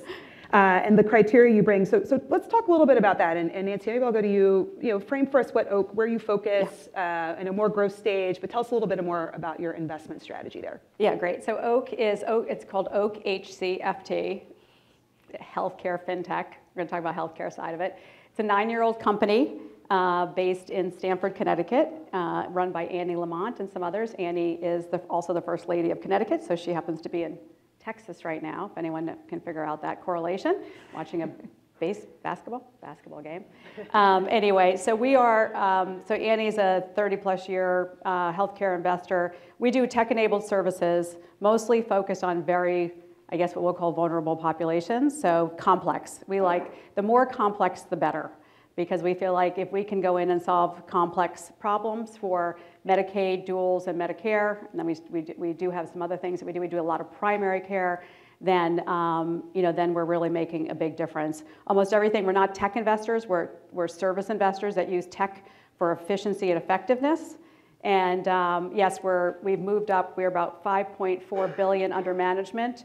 We have about 30 people. I'm the general partner for healthcare, and our check sizes, although in the literature it says we're from less than $1 million to $300 million. We're really, our sweet spot is about $50 to $100 million checks, so later stage. Great.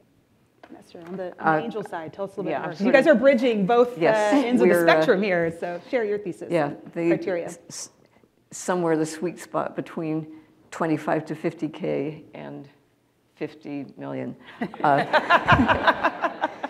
So because I do not manage other people's money, I can take risks. And I'd rather just honestly write a check than do a lot of due diligence. I mean, I've learned not to be the first check in, and sometimes you end up as the only check. That's not so hot. So I invest in stuff way before you can really prove it's going to work. So it's mostly based on the individual involved. Do they have the persistence, the purpose? I mean, one nice story I'm really proud of is I talked to the woman who founded Ubiome, which, as you may recall, got shut down by the FBI basically for insurance fraud. And I asked her, would she consider not being CEO after a few years? And she said, oh, I've always wanted to be CEO. Bad sign. You should always want to solve a problem. And if being CEO is the way to do it, great. But maybe it's being CTO. Maybe it's being, just investing in it, whatever. But fundamentally, I'm an angel investor. I'm going to make a lot of mistakes. So the big question is, if this is a mistake, will I still have learned something, trying to do something useful, not for cosmetics or baseball, but for real people. And I like things that aren't redundant. Probably most relevant here, I'm the chair of a company called Avonlea Care, which is a subset of caregiving. It's remote care so that you can remotely order their meds. You can kind of wrangle a whole family. this is a market where you need to really understand what your customer is doing. And later on, I'm looking at Alex here. I never worked for Walmart, but I did work in a Walmart. And it was very educational. They are the way to reach so much of this country. To that end, it's almost like we prepared a little bit with our questions. But Esther, as you were just chatting about some examples in your portfolio, Nancy, I'll turn to you. As I mentioned, and we just spent time with these 10 great founders, each tackling the longevity industry from their own perspectives and standpoints.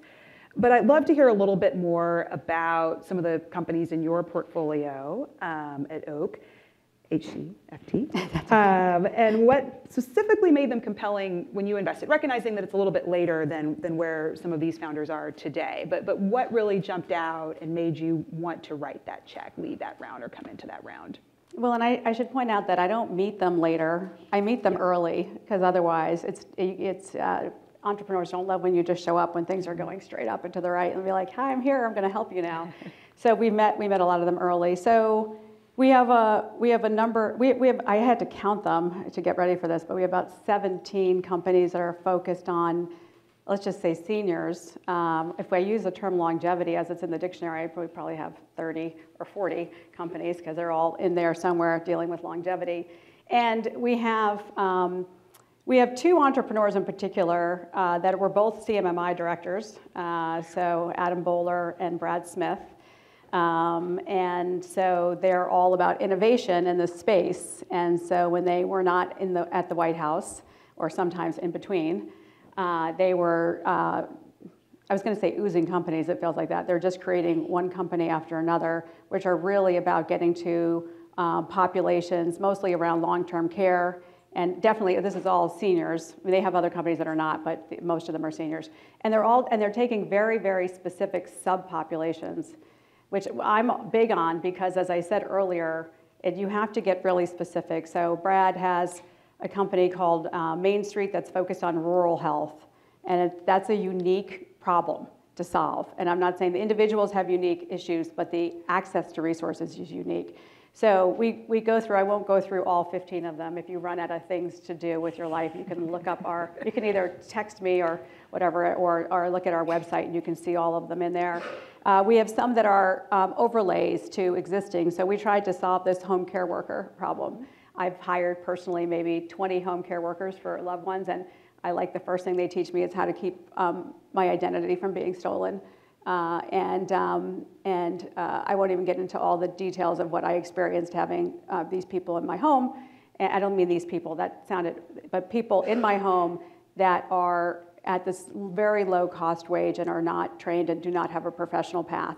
So we tried to create a whole company that did nothing but that. Found that to be extraordinarily difficult, and created an overlay company that overlays over the top of existing home care workers that really supports them to be able to take care of the people that they're taking care of the most. I went after very solidly and early in their lives an SDOH company, a social determinant of health company called Unite Us, which really started as a firm to support the needs of veterans. We had each other at Hello years ago when we first met. I knew with every single one of my companies, both Medicaid-facing, Medicare-facing, and commercial-facing, that we had SDOH problems. So I couldn't really solve the problems I need to solve without solving food, transportation, housing, mental health, and all these other things. And so this is probably, the most amazing and new area, which is the creation of a platform that supports bringing together the supply and demand, and also the odd thing that there's no way to pay for this stuff. It's not claims-based, so there's other sort of issues. So a whole sort of spectrum of companies, both from the mental health standpoint and others. There's so many lessons learned. I won't get into it here, but listening to the entrepreneurs, first, congratulations on all you've done. You're tackling some markets that we have actually it's not all been successful, because the people you have to influence in some of these markets are not good people. So we've had some really bad experiences of trying to change healthcare markets like long-term care facilities and others that, again, is probably for a different conversation. But the ecosystem that you're trying to go into and change, it's not a level playing field, and not every state is the same, and there's a lot of corruption. So a lot has been learned about how to be efficient and effective here. Sure. Any other, I mean, we could talk companies all day. What she some said. More. Yeah. No, I mean, the reality is there's so many things. These are all wonderful solutions, but ultimately, you all need to be paid more for them when you're doing good, because the system, like it or not, its metabolism is based on people being sick. And so prevention and keeping people healthy and using unpaid caregiving in lieu of paying for it are all the business models that work right now. Yeah. And what you're doing is great and it works in pieces, but ultimately what I learned in 10 years at Wellville, which ends in a year, is that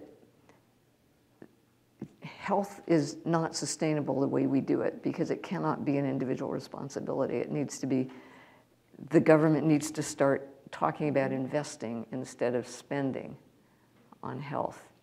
And then we can start doing the right thing up front rather than fixing things when it's too late. It's broken. Nonetheless, I'm also an investor in Trustee Care, which helps people to find Medicare insurance more effectively. And I'm trying to think of, so many things in healthcare are actually kind of trying to work around the system so that the system works. Yeah. So another of my favorite companies is called Hawthorne Effect. And what they are is, it's kind of like Uber for clinical trial care, because pharma companies will pay a huge amount to have people cared for well and effectively so that they don't drop out of trials, whether they're placebos or real. And they're trying to do the right thing and move beyond the healthcare centers with the rich white students mostly who are the subjects in the trial to actual real people out in the world. If half our population is obese, then we should have obese and often unhealthy people as part of the trials rather than just the university students that the doctors know. The hope for Hawthorne Effect is someday to be a regular provider of home health care, not just for the privileged people who are in clinical trials. And so you got to be smart. You have to understand that the whole opioid business was born of corruption in a sense, and it's a challenging market, but it is so worth doing it. And with luck, the system, half of the companies here probably in some form or other are trying to persuade the system to pay for the value that they provide. Yeah. I want to just push on something you just said a little bit more. So much of what you've been doing with Wellville is around, well-being, equitable health, like achieving that holistically. But there's so many challenges and shortfalls in our system. Yes.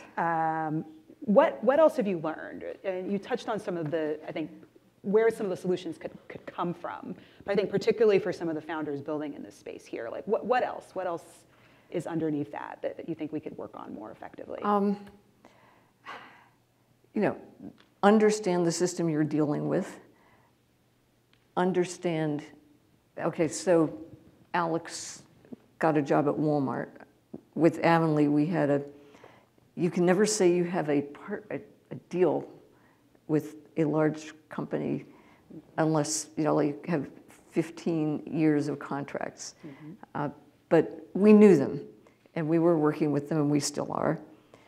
So we were doing a pilot in the Miami market, and I would say just what real life, so we thought we would sell to the Walmart customers who are caregivers, most of them.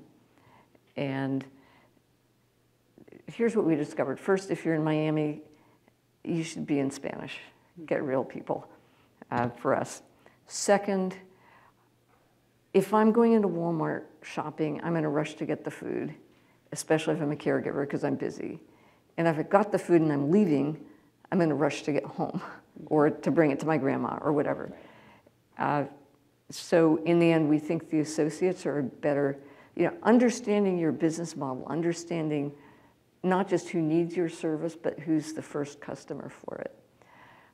The other thing, unfortunately, we noticed, as Alex said, most people don't think of themselves as caregivers. And when we explained what a caregiver was, so we're standing in the doorways of Walmart with placards and things. Oh, yeah, I was caring for my mom, but she passed 3 months ago. The number of people who had been caregivers and then had lost the person was astonishing. And anyway, you learn a lot by actually going out there. Whatever you do, try being a patient, talk to the customers. Don't build your product or service in a vacuum. And you may find out you really didn't understand what life was like at all. And you'll be able to help much more and sell much more if you figure that out. Yeah. Understanding the problem, right? Firsthand. Well, the problem is not, I mean, my favorite story, guy has ED. He's kind of, feeling down about it, goes to the doctor, says, hey, doctor, I've got ED, Doctor says, okay, well, meanwhile, go, I'll have the nurse do your bloods and so forth. And he comes back and the doctor says, wow, man, you have really high A1C. We're going to put you on diabetes medications. Doesn't mention that that's going to help with his ED. So the patient goes and doesn't do anything because I came there for the ED. I didn't come here for this diabetes stuff. I know I'm overweight. I don't want to be disrespected by the nurse. And so, you have to solve the patient's problem and help them understand how you are doing that rather than just look at the medical problem. And if you're prescribing drugs for somebody, your competition is not another drug. It's, I need a new skirt, or the kids need sneakers, or maybe I just need a drink. But money is short, and medications cost money. Right.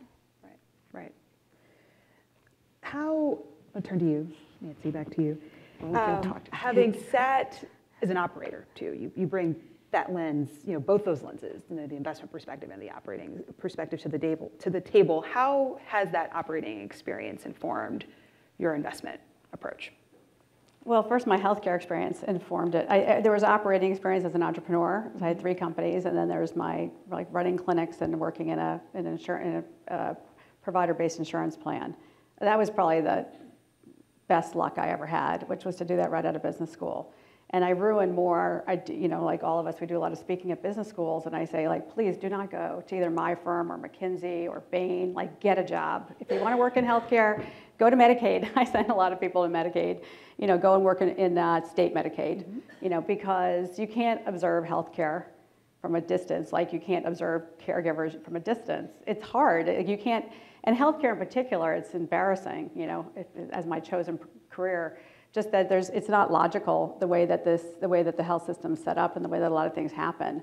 But it's unfortunately, as you said, this is the world that we have to live in, and we have to try to improve it around the edges. And in some point, there'll be sort of a major upheaval of it, but I'm not sure when that will be. So there are just things that are and this happens all the time when people pitch me. I'm like, wow. Have you ever worked in a hospital? Have you been in a hospital? Have you been, have you actually been out there? And not just focus groups, but been out there. So it was really helpful to me to have that formative experience. We all have our examples, but I remember people know what HEDIS measures are. We were like the originators of measuring quality, and we had a huge problem with our Hispanic women population around mammograms. And it turned out all we had to do was talk to about 5 or 6 of our patients to find out they don't get care without their husbands present, and we closed the mammogram site down at 5.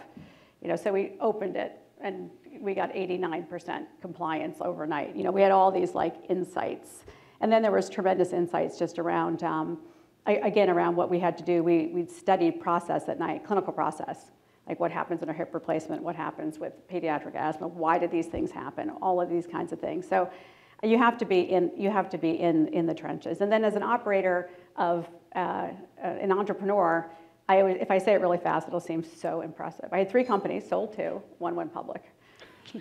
Doesn't that sound impressive? No, anyway. The next question is, what did you sell those two for? Well, I don't know, enough, I guess, less than zero.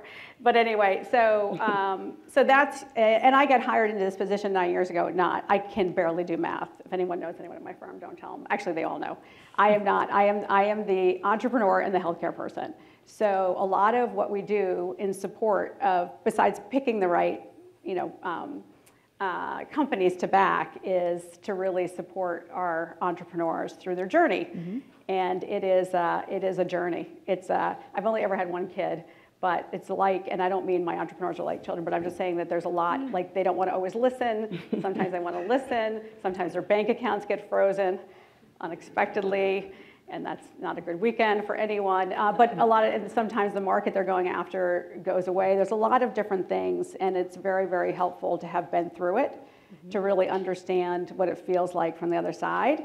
That, and then real tactical things like how to scale a company, like how to create distribution channels, how to figure out pricing, how not to pick things that aren't reimbursed and will never be reimbursed, and all those types of tactical things. So people who come into, we kind of, tourists that come in and try to do investments in healthcare, it's not, a lot of times they invest, they don't even know that the revenue dollar someone's showing is claims-based revenue versus something else. So there's a lot of sort of basics that could be very harmful if you don't know. If you don't know. You don't know what you don't know.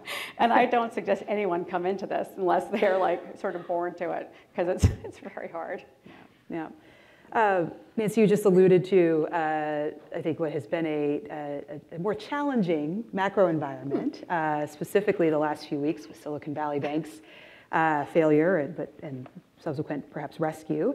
And that's created some rocky moments for many of us in this room, for entrepreneurs, for the venture capitalists, the angel investors, those that fund them.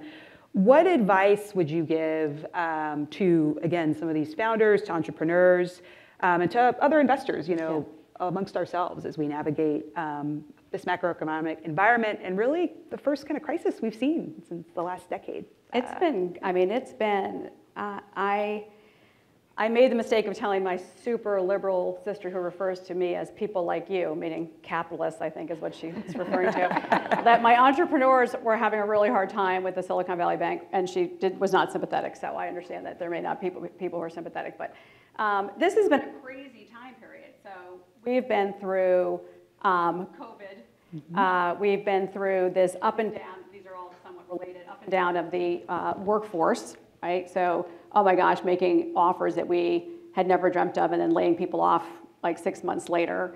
We've been through Roe v. Wade. We've been through the economic downturn and then the freezing of bank accounts. And to explain to, I think you all know, but people in my life, I had to explain, like, imagine you wake up and all the money that you've worked hard for is frozen in a bank account you can't get access to. So this got to really, I always have to see the positive. So the economic downturn was, I don't wish for any of these things, let me just be clear, but it was really a gift, in my opinion, because it's very, very hard to get people to listen to you, meaning me, when they have billion-dollar valuations and money falls from the sky. And that's not reality, and as much as you tell them that's not your reality, and you better be able to live up to this valuation, or there'll be a day of reckoning, it's very hard. So amazing things have happened since the economic downturn in a lot of my companies. One is they look back at all their growth and spend, and they're like, oh, wait, what? Mm-hmm. And they did a lot of appropriate tightening of what was going on. They got much more serious about being profitable. They did a bunch of things that allow them to be sustainable long-term businesses. And honestly, as I said, just like I say about my 21-year-old, they weren't listening, they hit a bump, and they're like, hi. And you're like, oh, hi, do you need something? They're like, yeah, have you ever seen this before? And like, yeah, seen this before. Okay, this is what we're gonna do. So that was absolutely amazing. The SVB crisis we're just getting people back to work, and then suddenly we had this moment for 48 hours where we thought we weren't gonna make payroll. Actually, nobody was not gonna make payroll because all the people, that's not true. Most people were not gonna make payroll because we were all responsible for figuring out how to make payroll. Mm-hmm. as I like to say, I'd sell my jewelry if it was real. You can tell I have it on the same picture up there. I only have like 3 pieces. And, but it was literally that kind of a weekend. Like, where's payroll coming from? Who's got to do payroll first? And so that suddenly taught us all about the things that can fail. But I have to tell you, this is a way to figure out where resilience stands. The response to this by my CEOs was so telling. Like, and I'm so proud of them because they were absolutely amazing and absolutely on it. And the ones who were like, it'll pass, you're like, make a note. Not a good response. Yeah, yeah. I mean, I'm spot on so many points, Nancy, and I think these crisis moments are when the truth is revealed, right? Yes. As an investor, how you're showing up to support your CEOs, as a founder, as a person who's running a company, how you're showing up for your employees. And as an LP, again, a limited partner investing into funds, everyone's has an opportunity to sort of show up. Yes. In an environment when everything's just going up and to the right, it's very easy to just, like you said, show up one day and have a company worth $1 billion and not grow into that growth in a sustainable way. So I think those are excellent points. It was such a great moment to build. I mean, it was interesting to see how the investors showed up. Yeah. Some showed up with we'll give you some more money, but it's going to cost you. There was a lot of complexity around it. And then there were things like you couldn't actually give them money without interest. Like, there's all these laws. I never had so many lawyers, by the way, had a great weekend. Yeah. They were very busy. Yes. They were very busy. I don't know, Esther, what about you? Again, this environment that we're in, it's been some time, I think, as Nancy rightly said, really COVID is the start of this crisis that we're in. But curious your advice. We were just getting delusional. And frankly, in Silicon Valley in particular, but pretty much everywhere, way too much focus on valuation. Oh, he's worth 400 million. Nope. The company he owns a small part of that he founded is valued at 400 million, but it's actually underwater. And so reality, the tide has gone out. It'll get rid of some of the riffraff. It'll also harm some people who just time things wrong.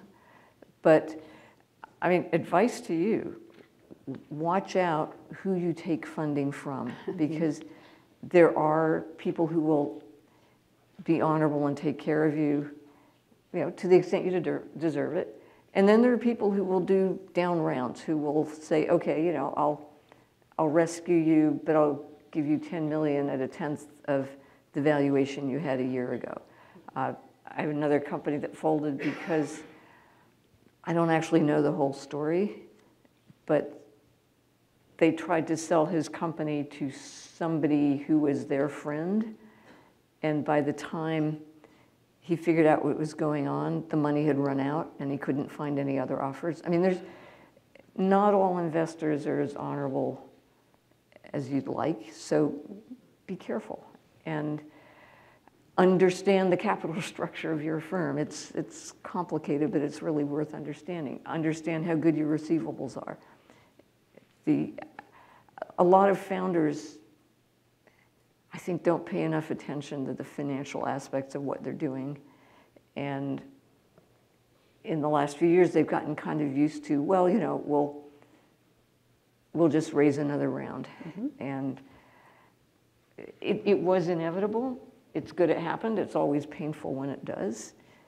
But this is the time where amazing companies get started and survive because they're much more focused and they're not being led astray by delusions of valuation. Yeah, no, the discipline has returned, hopefully, fingers crossed. And real value, where people ask the right questions. Right. As opposed to, who else invests? Oh my gosh. Who else is in this round? FOMO versus... Got to think of a clever thing. Yeah. But FOMO versus value. Yes. I think it's an important point, too, you just raised around the diligence is multifaceted, right? It's not just you as an investor figuring out, okay, is this, what's this market opportunity, the size, the product, the fit, et cetera. It's, the founders and the founding team doing diligence on who's on their cap, Do you want to be on that cap? Who do you want on your cap table, right? Are they going to show up when you need them to show up in the right way? And founders are learning a lot about things that are not that exciting, like you said, treasury management. And cash management. Asked a lot of questions about that over the last 3 weeks with the bank failure. And these are topics that are important, and having the right people beside you, locking arms with you in those difficult moments are really what's going to set the path to sustainability and profit over time, as you both mentioned. We're getting close to the end of our time. I have just a couple more questions. But I will say that the last few years, and particularly with COVID-19 and just the crisis that really brought to bear around the decades of underinvestment in our care infrastructure, which has left a lot of people in really challenging situations. Some of these systemic issues in our healthcare system that have really hurt families, they've hurt women, they've cost people jobs, they've cost people money, and again, a lot of this women. So I'd love to hear from both of you, and maybe Nancy, you can start. Just what are some of the most critical gaps or areas in the healthcare system, sort of care infrastructure, right? That the private sector, that entrepreneurship, that venture capital, where we're all investing at the early stages can be a part of the solution to this big problem. There's so many gaps. I mean, I just think sitting here reflecting on how many, fingers in the dike you can put in of trying to solve these problems. But, a lot of the, what came out through COVID was certainly primary care relationships, sort of having access, not only access, but actually having any desire to have a primary care doc. How many people in the room had friends come up to them and be like, how do I get a COVID test? You're like, go to your doctor. They're like, oh, I don't have a doctor. So there was a lot revealed around that. The fact that we do a tremendous amount, and pre-COVID did, around virtual first primary care, proactive primary care. So really showing what we can virtualize. I think as a country, we're going a little backwards right now. So a lot of these things that were put in place because of COVID are now being lifted. There was a tremendous problem with just access and coverage, which was really solved through the Obama administration and the expansion of Medicaid, which was then further enhanced and now being rolled back, unfortunately. We're finding all of these gaps around specialty care, meaning that there's a whole lot of really complicated healthcare that people get, and the people providing the healthcare are great clinicians, but they're not great at caregiving, right? So, and in that case, and then there's huge issues. We challenge kidney care early on as one of those, I think, absolute sort of perverse incentive areas. And one of the things you last want anyone you love to be near, which is the dialysis unit. So we worked hard to, again, try to bring as much stuff to the home. It is incredibly complicated to do these things, but we're putting overlays over oncology, kidney care, opioid use disorder, combining women's health with mental health through Maven. And I can't even tell you how hard it is to do all that, because one of the things to the entrepreneurs is you've got to go 360 degrees around these problems, and you've got to see, making Maven, which is a virtual women's health capability as part of the benefit package of insurance companies, was a major obstacle because mental health is embedded in it, and that's really paid for separately. So when I say that, you run into all of these crazy tactical things. It's not about identifying the problems in healthcare. I don't think we have a problem with that. I think it's a problem with really all the things that have to go right to fundamentally solve it, which has to do with reimbursement, the current ecosystem, the patients first and foremost, et cetera. So. This is not longevity anymore, but some of what I'm working with, fundamentally, we need to invest in people and in healthy food, childcare, maternal mortality in general, but especially among Black women. It's crazy. In Wellville, where Medicaid in Michigan has finally decided they're going to pay for doulas, but of course not enough. But the good news is they get respect. Once they get certified, they can get paid. They still need to figure out how, and it's not that easy. But changing that system so that people don't have 3 or 4 comorbidities anytime they get COVID, for example, or they fall down the stairs, or it's just like health is a lot of things going right, then you can fix the thing that's not right. But if you have 4 or 5 different problems, it's really, really hard to recover. I'm an investor in a company called Noble that is trying to take money up front and allocate it to various, not just care providers, but as you mentioned, the local community affordances, the schools, the parks, the food system. And as I contemplate the mess in the world and the clock, I guess, it may be that we're reaching some kind of, if it gets bad enough, we will begin to understand this, and we will let ChatGPT do a lot of the paperwork, and we'll start paying our child care workers more. We will start funding care for children. Magic moments when people discovered stuff. The good people of Scranton invited community members in to talk to the nice philanthropists. And guess what the community members brought with them? Their children, because they had no child care. Right. Oh yes, we have Juanita, she takes care of our. Finally, they understand how hard it is to do all this stuff.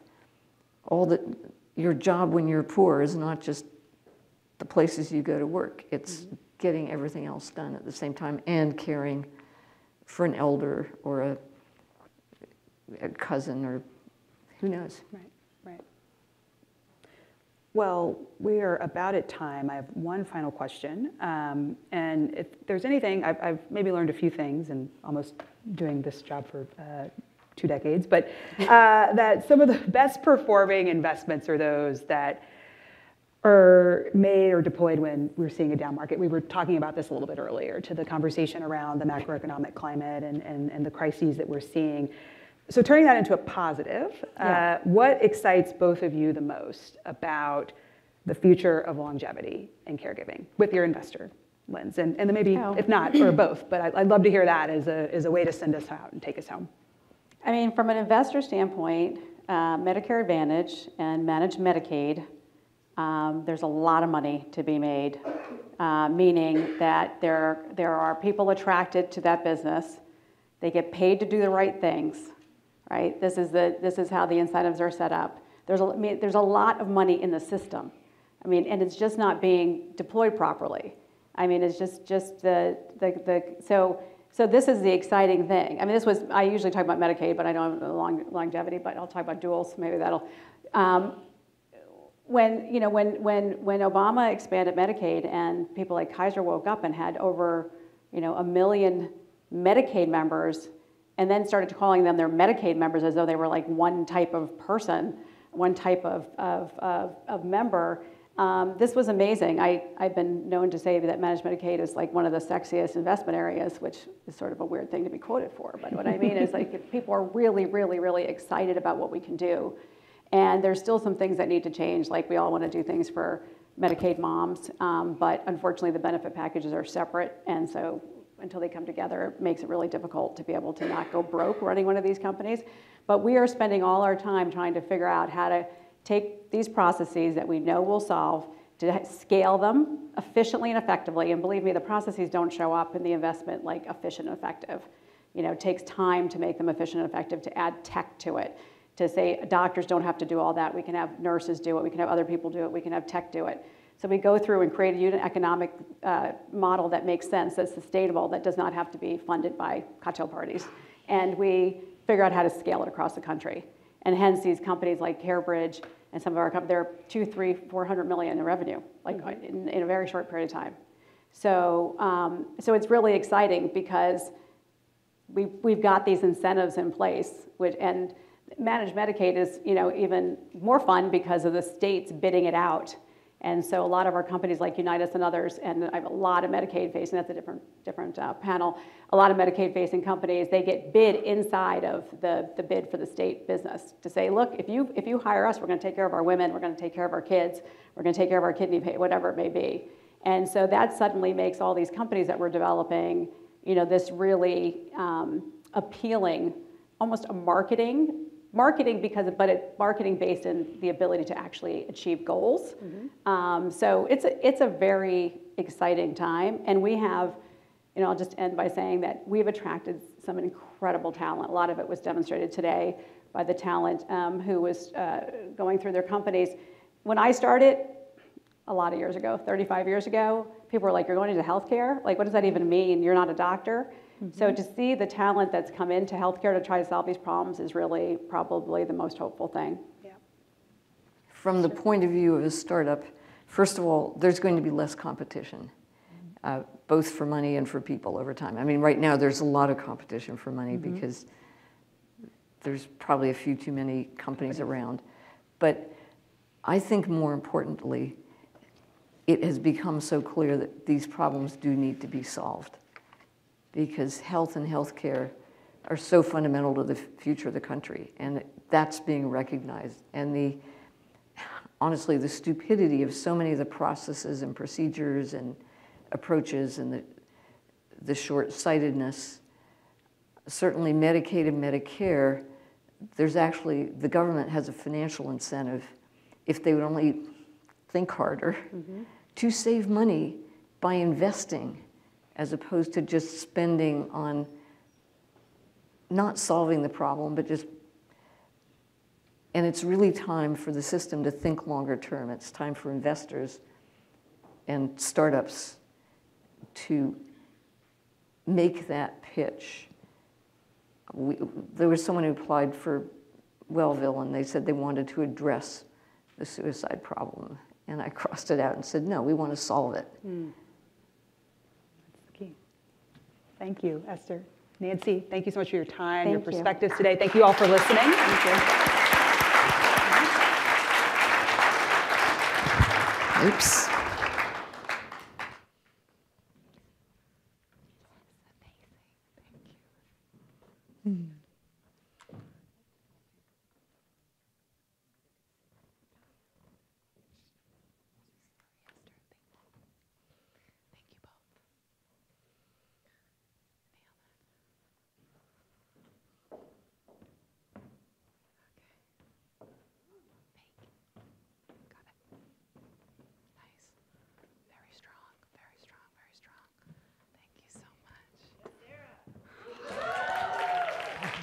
Thank you.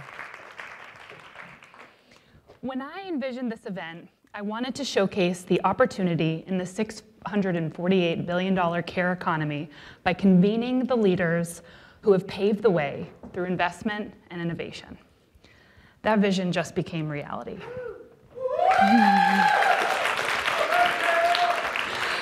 I'm Sarah Hibbert, the Program Director and Investment Principal for the Techstars Future of Longevity Accelerator. So many people and organizations have contributed to make the last 13 weeks a transformational experience for our founders.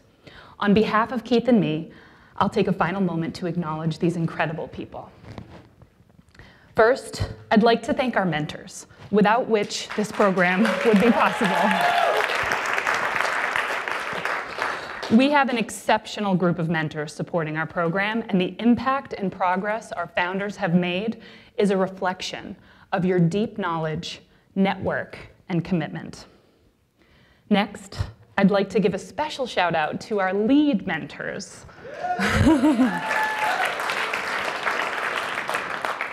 You got in the weeds with our founders, week after week, helping them to stay accountable, making connections for them, and helping them to navigate the path forward.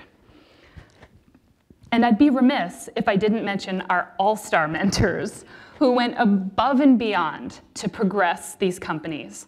Thank you for your extended time and efforts. You've exceeded all expectations in both your strategic guidance and empathetic leadership to help these founders succeed.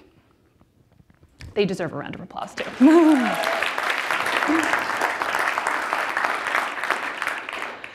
Next, I'd like to thank our global network partners for supporting our founders through office hours, workshops, perks, and credits. And a special thank you to Brex for contributing to our swag bags today with co-branded pens, hats, and fancy tumblers. Next, I'd like to extend sincere gratitude to our coaches. You delivered content with poise and mastery, and your candidness in one-to-one sessions with our founders made these sessions invaluable. Thank you to the stellar team at Pivotal Ventures for your thought leadership, collaboration, and genuine care for the founders and the category.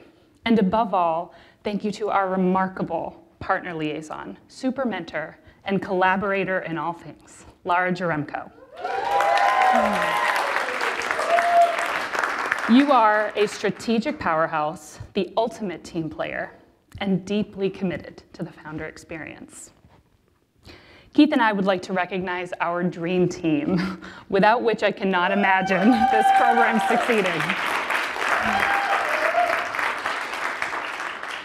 Pooja, I could not have asked for a more diligent, proactive, and effective teammate.